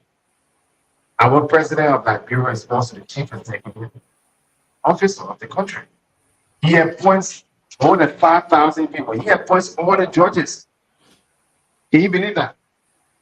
Our judges are not elected like in other places. Everybody who was a judge in Liberia, down to our even sheriff, the president. Okay? The police director is not under any kind of civil administration or any kind of council. The president picks in and puts in there. The solicitor general, the president picks in and puts in there. Most places you find solicitor general, you find attorney general, and so forth in states, they elected. So if you've done all of that, and you still have a corrupt system, you still have a failed system, you have a failed state, who's responsible? So then in like government, that shifting responsibility. Ellen was a horrible president. Most of the problems you find in Liberia today is because of Ellen Johnson. Most of the social problems, look at the young women in Liberia, their mentality, the way they conduct themselves. They have no respect for even rules and no guidance for who they learn that from. Any. Okay? So that woman did more damage to Liberia than any president in the United States. The legislator today, you find are making so much money. Whereby public officials, doctors, nurses, teachers, all these people make more money. Who brought our system? Any justice in it?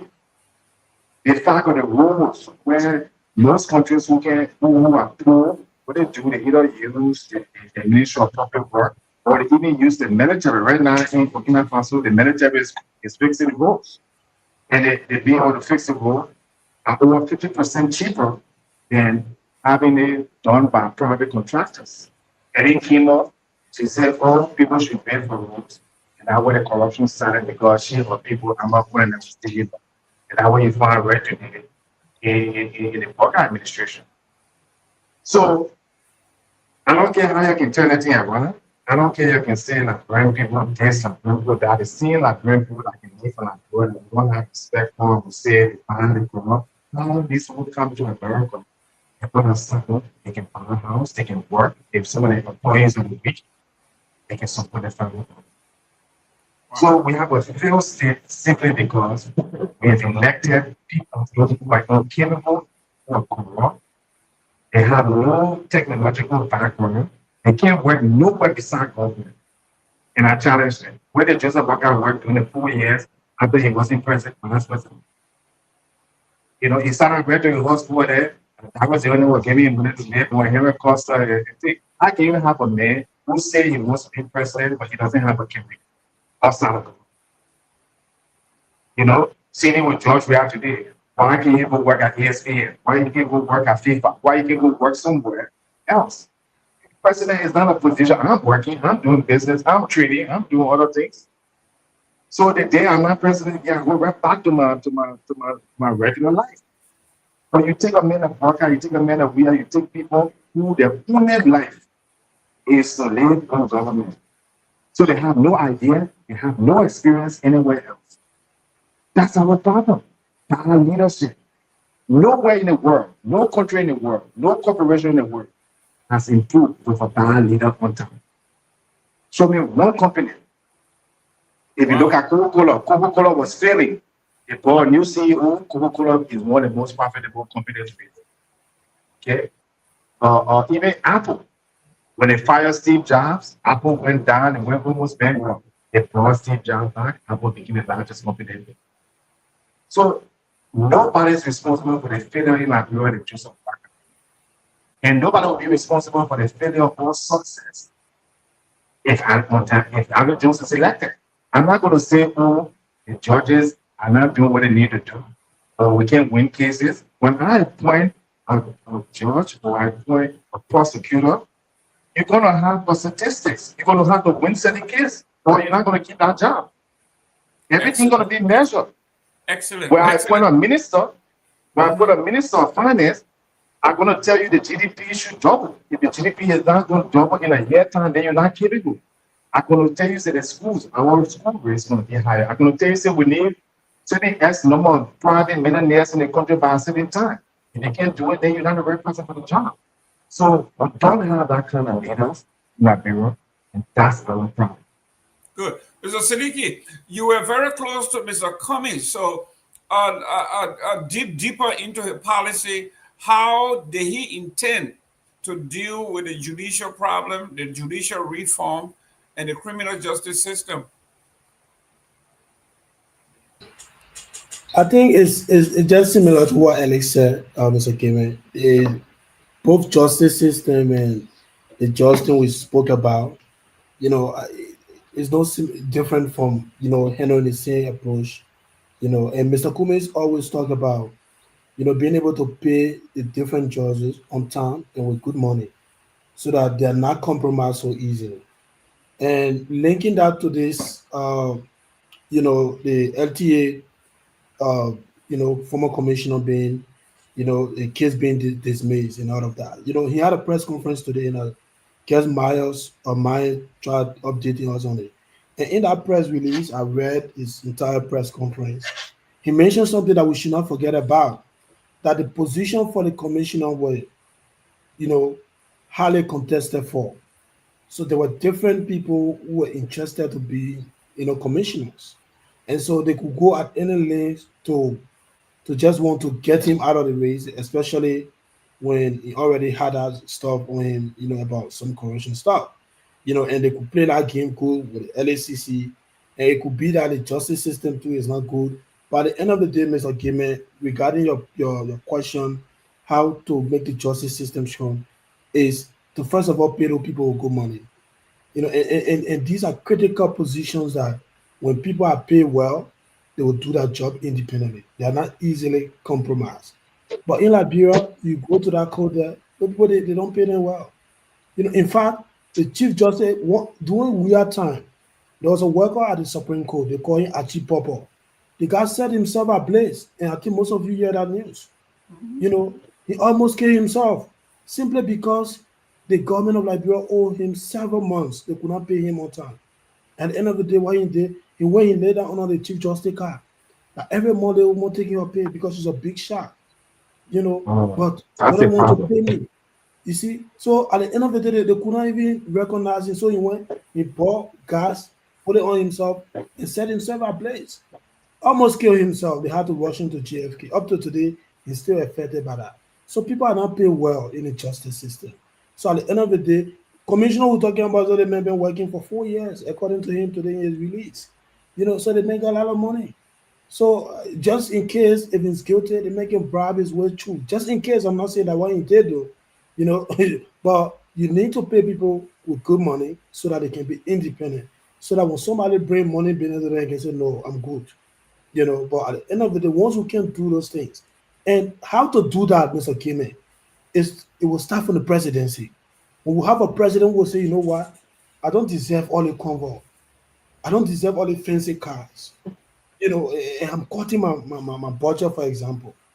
And And when the legislators, when they see that they can get away with it for the 5K card, and those money can be reallocated to the different, agencies in fighting the different critical issues that we are faced with in the country. But when you have a president, they may already get car, Joe will have a bulletproof car with him, no security threat in the country, but the man went for $500,000 car.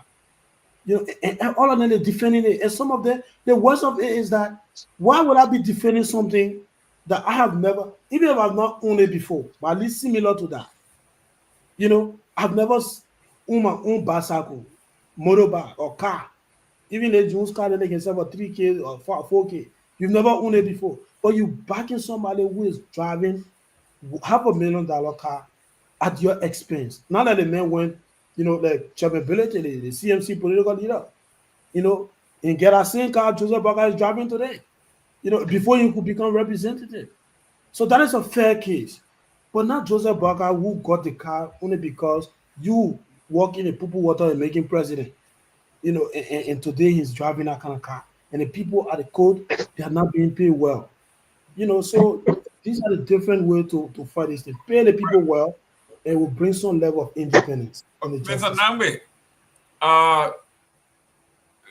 Mr. Seleke is making a case that I don't think he had done his homework, because President Ellen Johnson Sirleaf made this case to the UN, to the international community, said we need to pay these people all this money so they can't be corrupt. This is why you were paying some director $200,000, $300,000, central bank $50,000 a week, and all that other stuff.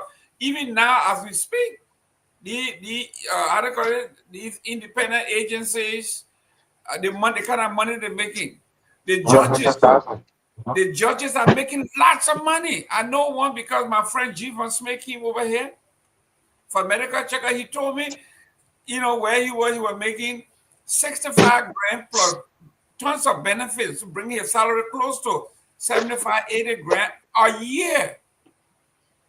So this thing about paying them good, it's not, we have to go beyond that. It's not, the more you pay them, look at the more they want. Yeah, I think it's more than that. By the way, Mr. Sidon is in the back, and he's been waiting for a while. I'm not dismissing the compensation factor. I think it's important. So I think Mr. Kromah is onto something here. But I'll go back to what Mr. Jones and Mr. Sidon indicated earlier. The judicial system is beholden to the executive because, that Mr. Jones said, the president appoints all the judges. Who doesn't remember Justice Janet? And so that fear of removal is always hovering over the justices, and they keep looking over their shoulders. How do we expect them to be independent? And all that filters down to the lower courts, judges, judicial misconduct. We've heard all of the tempering, withholding of exculpatory evidence, fabricating evidence, coercing, and intimidating, witnesses. We heard the recent case of this gentleman who was brought in from Ghana. I forgot his name, in this fire incident case. His family had to come out and talk about how he was being intimidated. They promised him $50,000 a year. It went to $250,000, whatever it was. But yeah, that's the problem. The judges need to be elected. They have to be accountable to the people. If they know they are not going to be fired tomorrow by a letter from the executive mansion, I think there's a high probability that they will render impartial justice. But right now, right from the get-go, when this government came into power, we remember the Julie ND and the Prophet Key case. I think the government was in office less than a month. They put their fingers on the scale. But look at the case with the women's camp. When the woman was convicted, right? Convicted, not a trial. And some function came to power, went to the Supreme Court, and it's not much of it. Even if somebody is accused, how do you take them as a president and put them in a high-level position to make your point when the case has not been resolved? There's no, the murder has not been solved. Yeah. So that tell you the evilness of this man, Joseph Boakai, And that's what they're doing to that country. And all they're doing is they're destroying the lives of young people. And they will not feel the consequences now. You can say, oh, that wait 4 years, that wait 5 years. Somebody who is 10 years old, for instance, doesn't work a company. He messes up. Hundreds of millions, billions of dollars of the country is gone. You're 16 years old when you leave from there, you keep getting years back. All you're here, your prime here, when you're supposed to have education, you're supposed to have access to resources, development, where you're supposed to know trade. It's gone. By the time you turn 16, 17 years old, you're young, getting to be a teenager and a young adult now. So that's where we risk. The drug problem we have today, it comes from 10 years ago. The neglect from 10 years ago, 20 years ago, after the war. The lack of resources in the young people, lack of of security. And all of a sudden now, like we got a knee jerk thing. All of a sudden now, it comes from the failure of government. Like there's a failed state. It's a failed state. No matter how you call it now, because they got a flag, we haven't. If the UN, I mean the IMF or whatever, they decide, okay, we're gonna pour our resources, the government collapses. If the Americans here in America, if we just decide to more money, when I say no money to Liberia, the government collapses. People eat each other. We save $500 million in medicines every year. That's like the entire government budget. That's where you see there's even life in on it. Not only government. The government itself does not provide anything for anybody. Nobody in the group can tell me say they got $1 as a source of social service on a bill. Not a dollar. Like you said, you still owing people that work in government, you can't pay them. And you are absolutely right, Victor. They hire people in office, they are overly paid and compensated. The problem is with the regular people.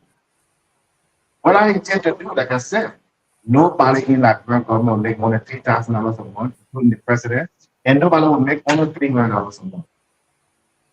Good. Ladies That's and it. gentlemen, thank you. Mr. Jones is here.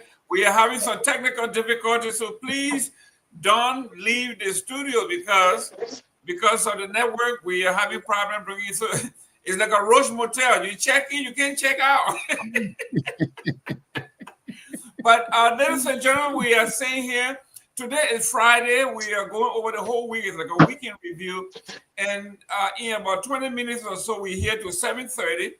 Yeah. We would like for you to pick your person of the week, whether they are politicians or preacher or humanitarian, whatever, but you got to have somebody that have done something special.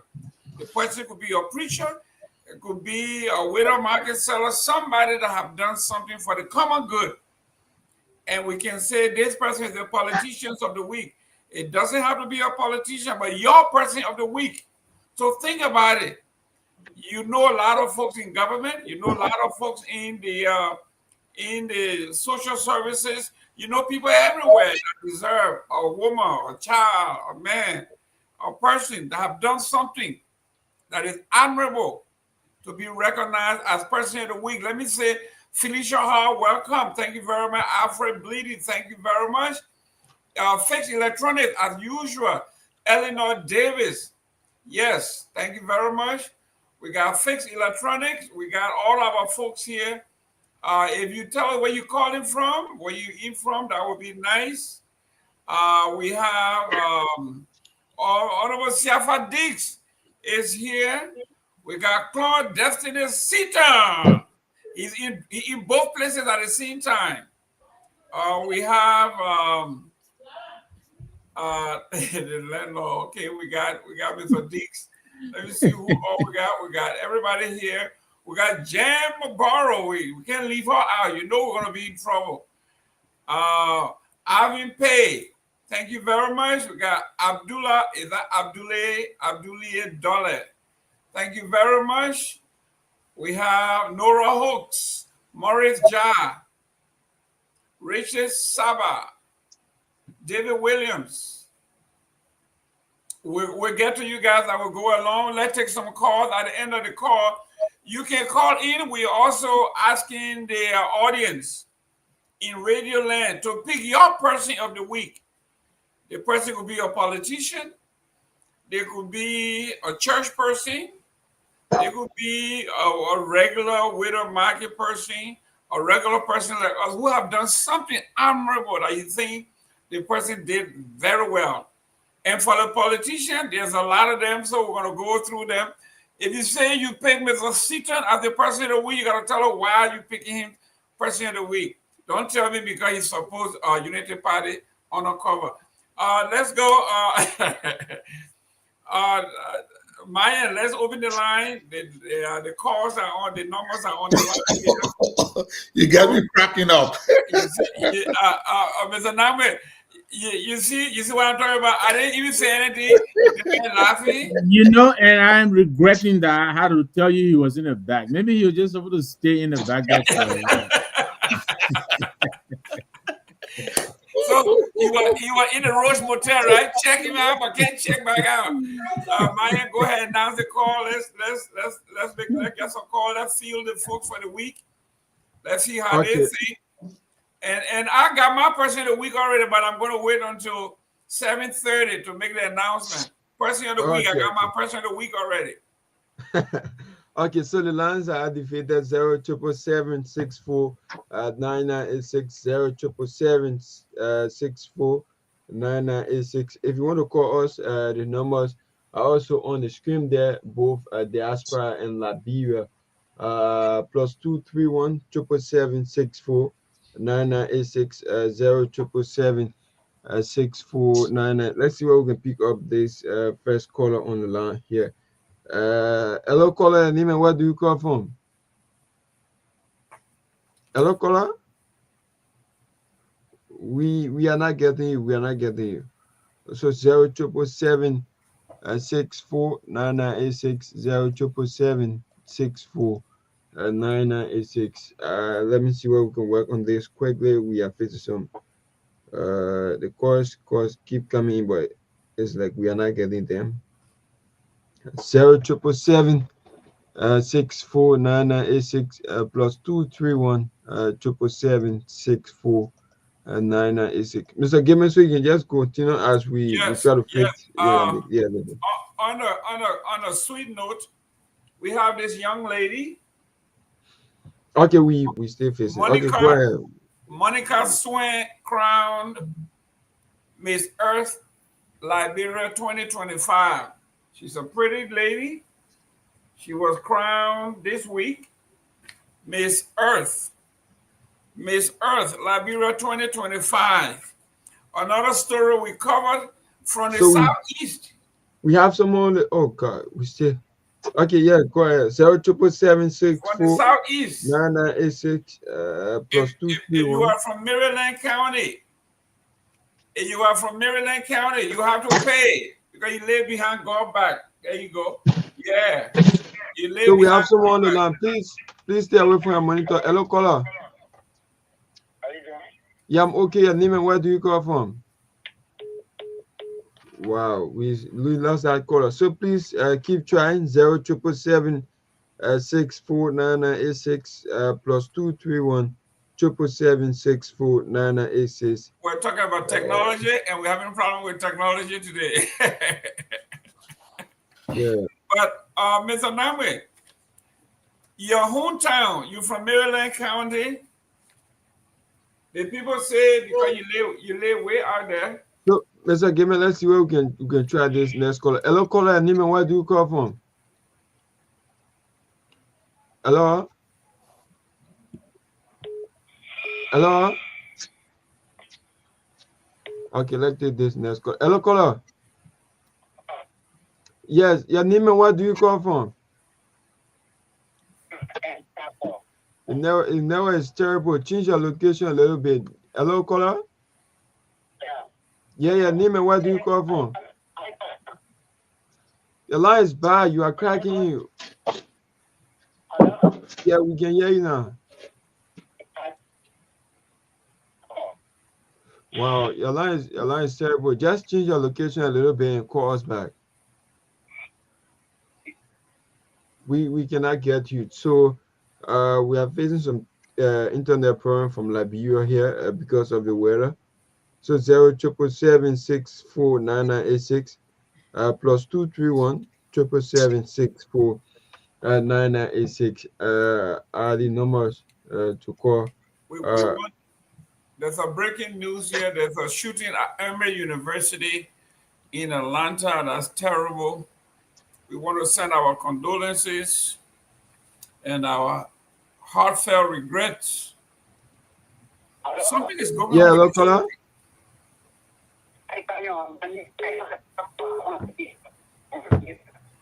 Your network is bad. Your network is bad. Let's see who can take the next person. Hello, caller.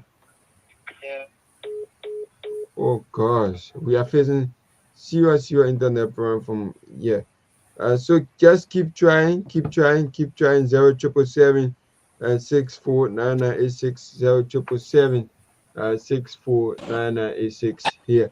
Let's see where we can pick up this person. Hello, caller. Yeah, Nima, where do you call from? Yeah, I'm hearing you now. Hello. Yeah, go ahead. Oh God. Hello, caller.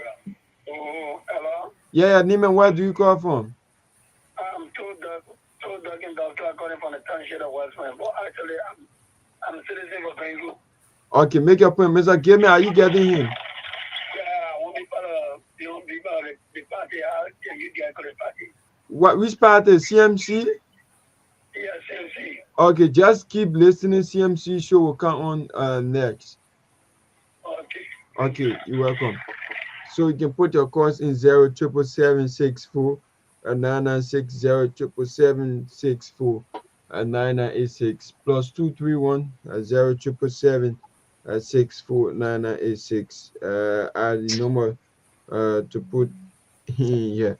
So let's see 07776499986 are the numbers.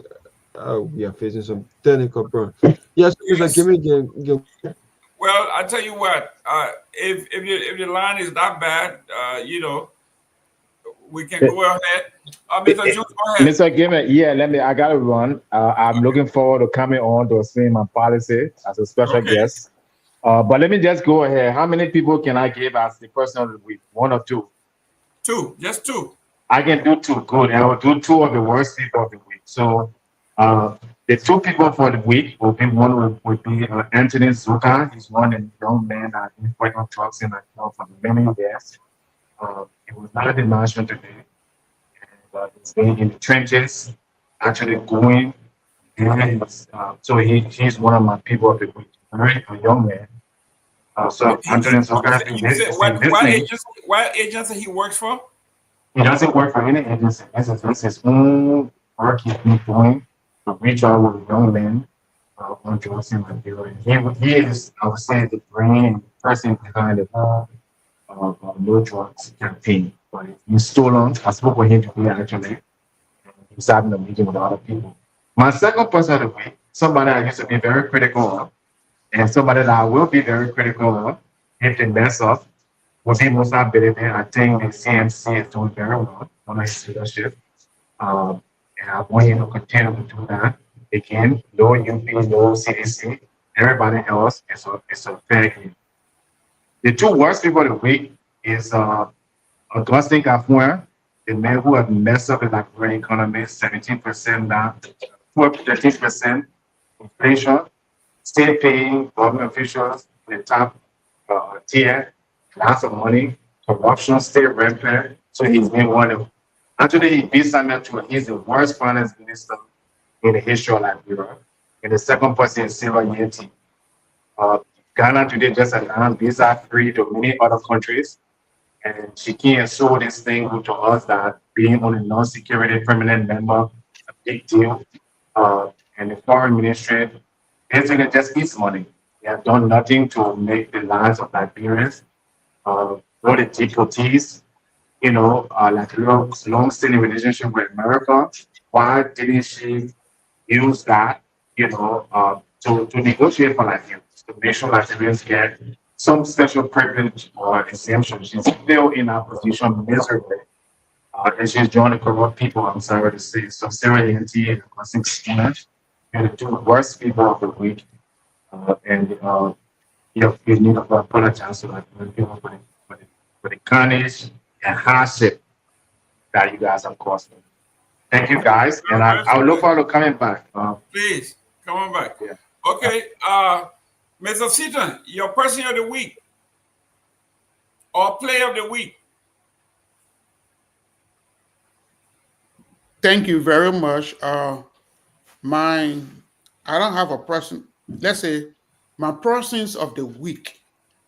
It could be an entity, it could be an agency, it could be I'm everything. coming now. My person of the week are those Liberians who are struggling in Liberia with drug addiction, and there is no remedy to help and solve their addiction problem. The government of Liberia, when President Bouaka came to power, he said, well, he was instituting a drug policy, only to go and check himself for drug. And that was the only policy his government ever initiated. Today, you see the vast majority of young people who are jobless are on drugs. There is no remedy. There is no national policy to address the epidemic of drugs coming into our country. And it is a shame. It is a shame that people will have to demonstrate to say no to drug. But saying no to drug does not necessarily mean it can stop addiction. It does not necessarily mean there is a policy to address the drug epidemic situation in the country. The government needs to wake up. Drug abuse is not the only problem confronting Liberians. Liberians need jobs. Liberians need to send their children to school. Liberians need to thrive in their own country. And I don't know whether the government is addressing these issues, because the news that is coming from Liberia is terrible. The government needs to double up its effort. So my people of the week are those Liberians who are struggling with drug addiction, and nothing has been done to help them overcome the addiction. And it's sad that people have to go in the street to demonstrate and say no to drug. By you saying no to drug, it's just a smoke screen. Where is the policy to address the drug epidemic in the country? The drug is flowing from Rabafi, it's flowing in from the Liberian Ivorian border, it's flowing in from the Liberian Guinean border, it's flowing in from the Liberian Sierra Leone border, it's flowing in through from the Freeport. It's coming all over the place. So, Mr. Seaton, can you please take this follow-up? Stop the flow of drugs into the country. What is the policy that this government has? Big speeches is not going to cut it. Thank you. We got one person on the line. Go ahead. Yes, so the person already dropped the line.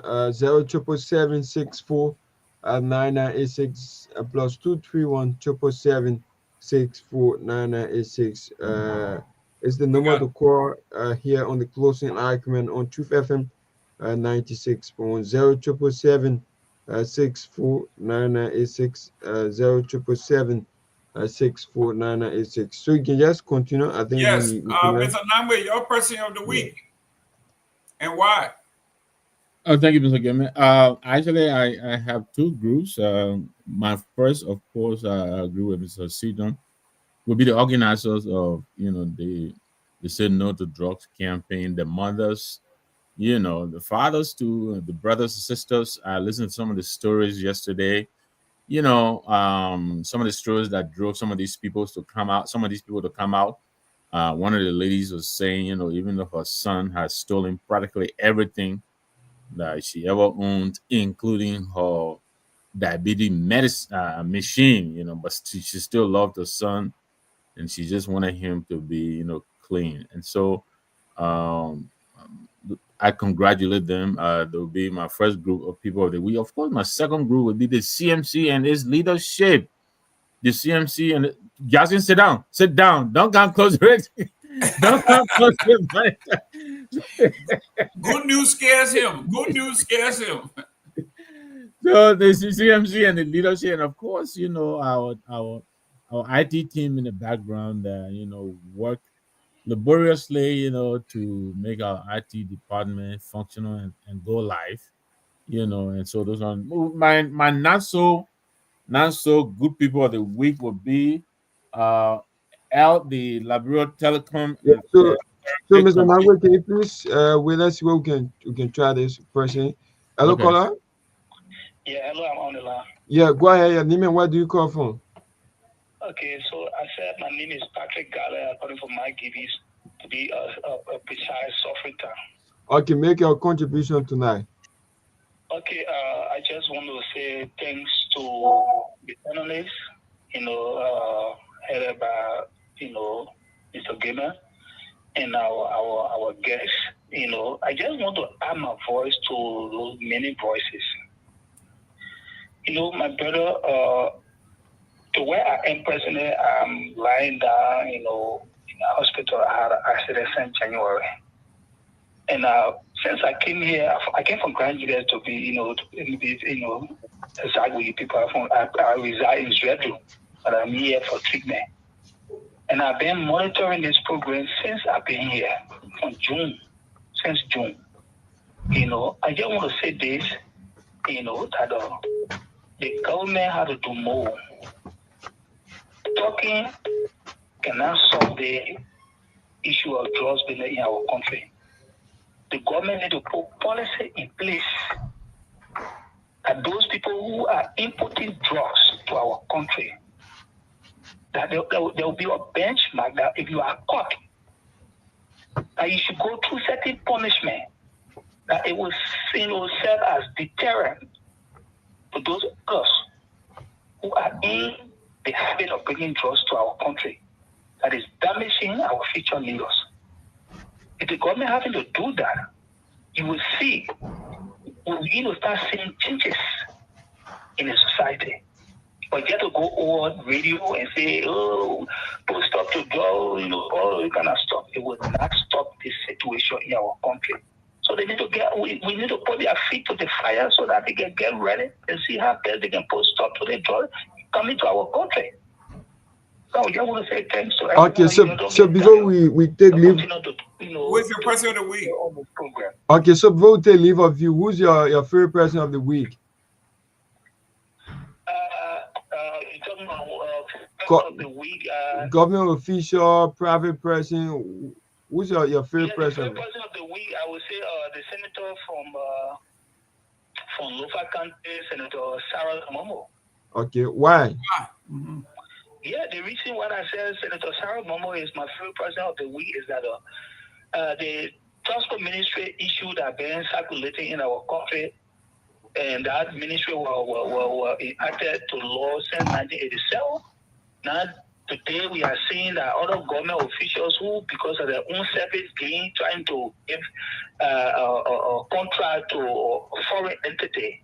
And Senator Momo was the one who came out to say, the thing that we're doing here, it have a security, indication. Risk. You understand? And he's not the only one in the house there, but because he sat on the board, that board as chairman, the security, something. So you are able to be bold and tell the Liberian people that the kind of risks that I think it has. So this is what I said. He is my favorite person of the week. Okay, the second person, if you have. To be frank, the second person. Then I will let me just stop. Okay, thank you so much. Thank you so much. Thank you. Okay, 077764986 plus 23177649986 is the number to put in your calls. 07776499986 plus 23177649986. So, Mr. Gayman, go ahead. Mr. Nagbe, you were in flight. Thank you, Mr. Gayman. Yeah, so quickly, I said again, my groups of the week will be the organizers of the Synod to Drug, and of course, the CMC and the leadership. Congratulations. They are right now. They're taking the political space like a whirlwind, and we hope they keep it up. bring something new to the space and something different, and let's help our people. My not so, honorable people of the week will be the Honorable Patrick Honor, the money sprayer and the rainmaker, and his partner in spraying and rainmaking, Jerome Pia. Jerome Pia, don't get vexed with the people for reporting on what you do. They It only was an illegal recording. No. Anyway, thank you. Those will be my people. Great.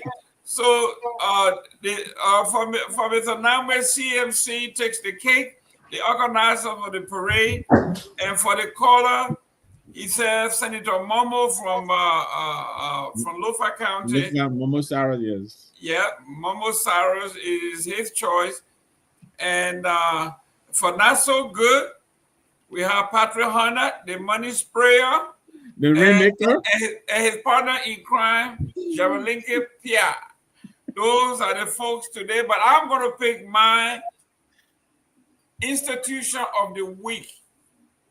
And that institution happens to be the Unity Party. The Unity Party pulled up what we call public relations coup. They were able to sponsor a rally. And they began by saying that nobody should be the leader of the organizing team because they did not want to empower anybody. So they say it's the people's thing. Then they turned around and printed thousands of t-shirts, black t-shirts, said no to drugs, and gave it to folks. Then they wrote the actual solution. Then they came and presented it to themselves. And they came and received it and said, we are now going to take it to the leader. Who are the leaders? They are the leaders. Then the legislator come and say, Ms. Kana Bono Boko, the lady from Bapolu, say, we are wrong you, we have failed you, we didn't do well. These are all people who have lawmakers, they are part of the executive, some are members of the legislative branches, and I saw Emma Tue, I saw all these guys on the platform say, we will take this into the president and we will deliver it and we will do this. And I saw a group of Zogos with brand new shirts on, and they say, we are saying no to drugs, we are saying no to drugs.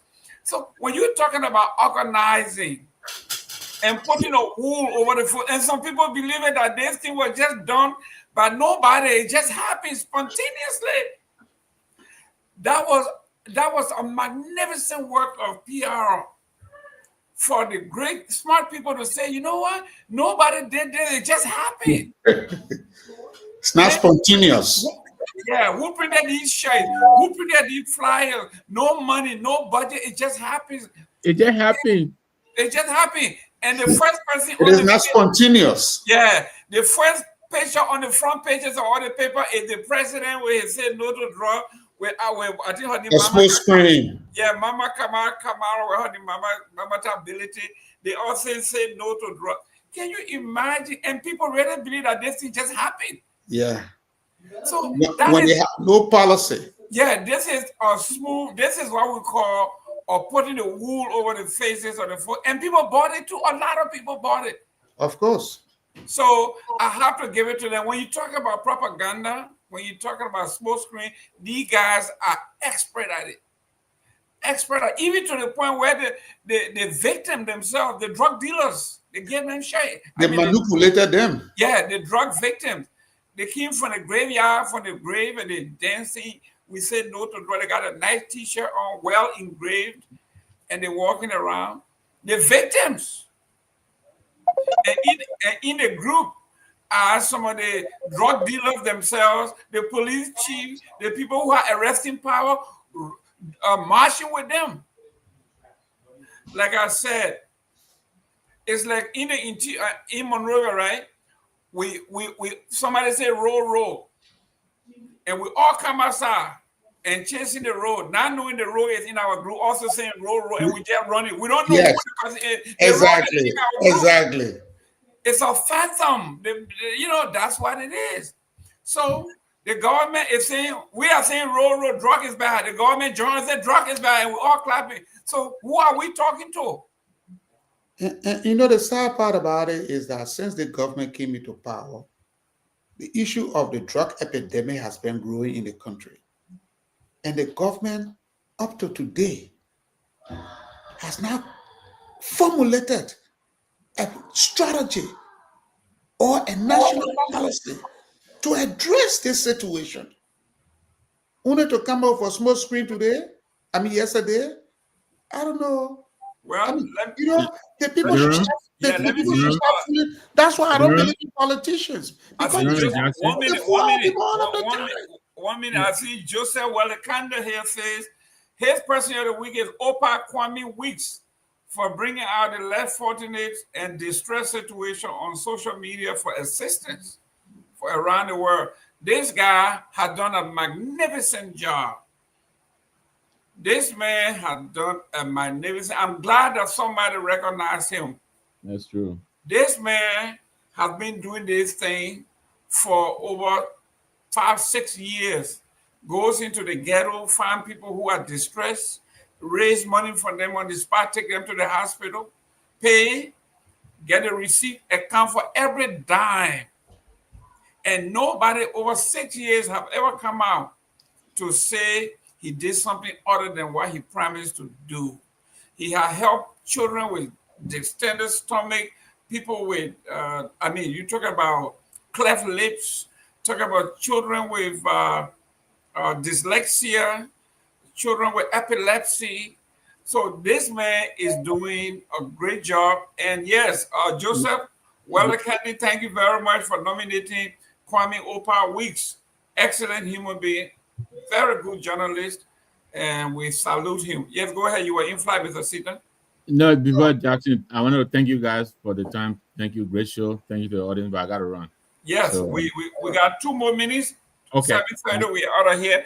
So I'm glad that he is there. But Mr. Seaton, take us out. Yeah, you know, and Gayman, it is sad for our country that in spite this young man, he has been doing all this good he has been doing, trying to help our less fortunate brothers and sisters in our country.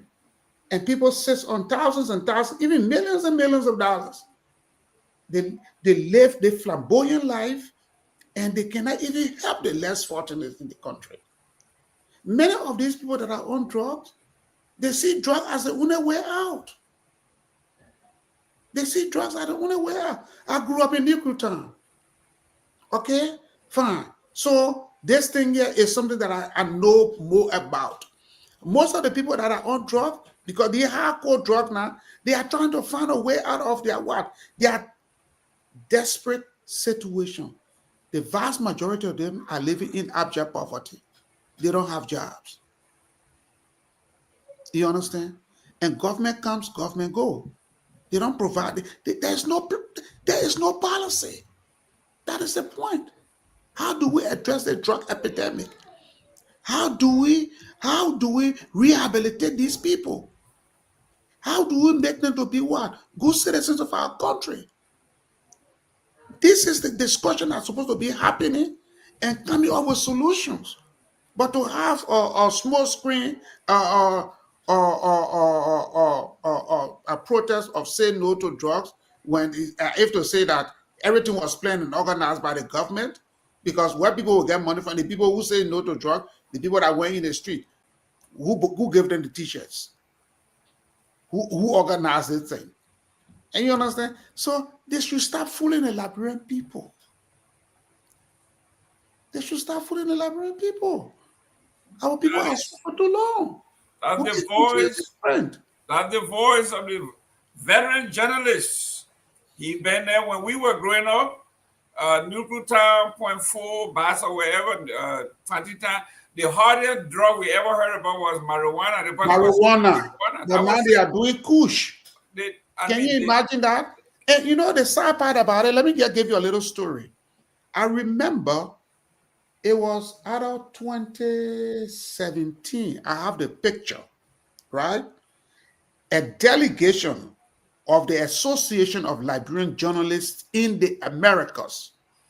We met with President Bouaka, that time he was vice president, at a hotel downtown Washington, D.C.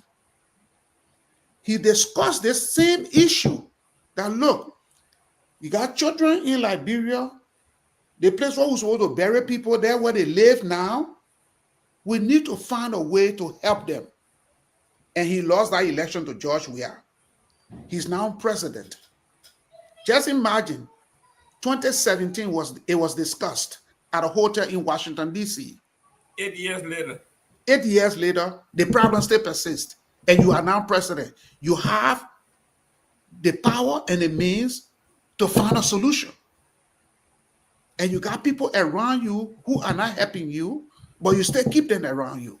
I don't understand that. I don't. Well, that's the Liberia that will bequeathed to them, and it's that's what we're going to leave. That's what and if you want, I can share that picture with you. We met with him at a hotel in DC. The man Anthony Kessler was there. Steve Weah was in that gathering. Yep, the Anthony Kessler himself now, he's Deputy Minister of State for Presidential Affairs. He sits at the right hand of the president, and he doesn't see any of these things now. No, anybody who says anything, he calls you an enemy of his state. Well, he's a propagandist, so we know that. There you go. Well, ladies and gentlemen, thank you very much for tuning in. Let's do this again on Monday. It was a good show. We'll see you next week. Yeah, next week Friday, they'll come up with new folks, people of the week. Thank you very much. God bless. God bless you.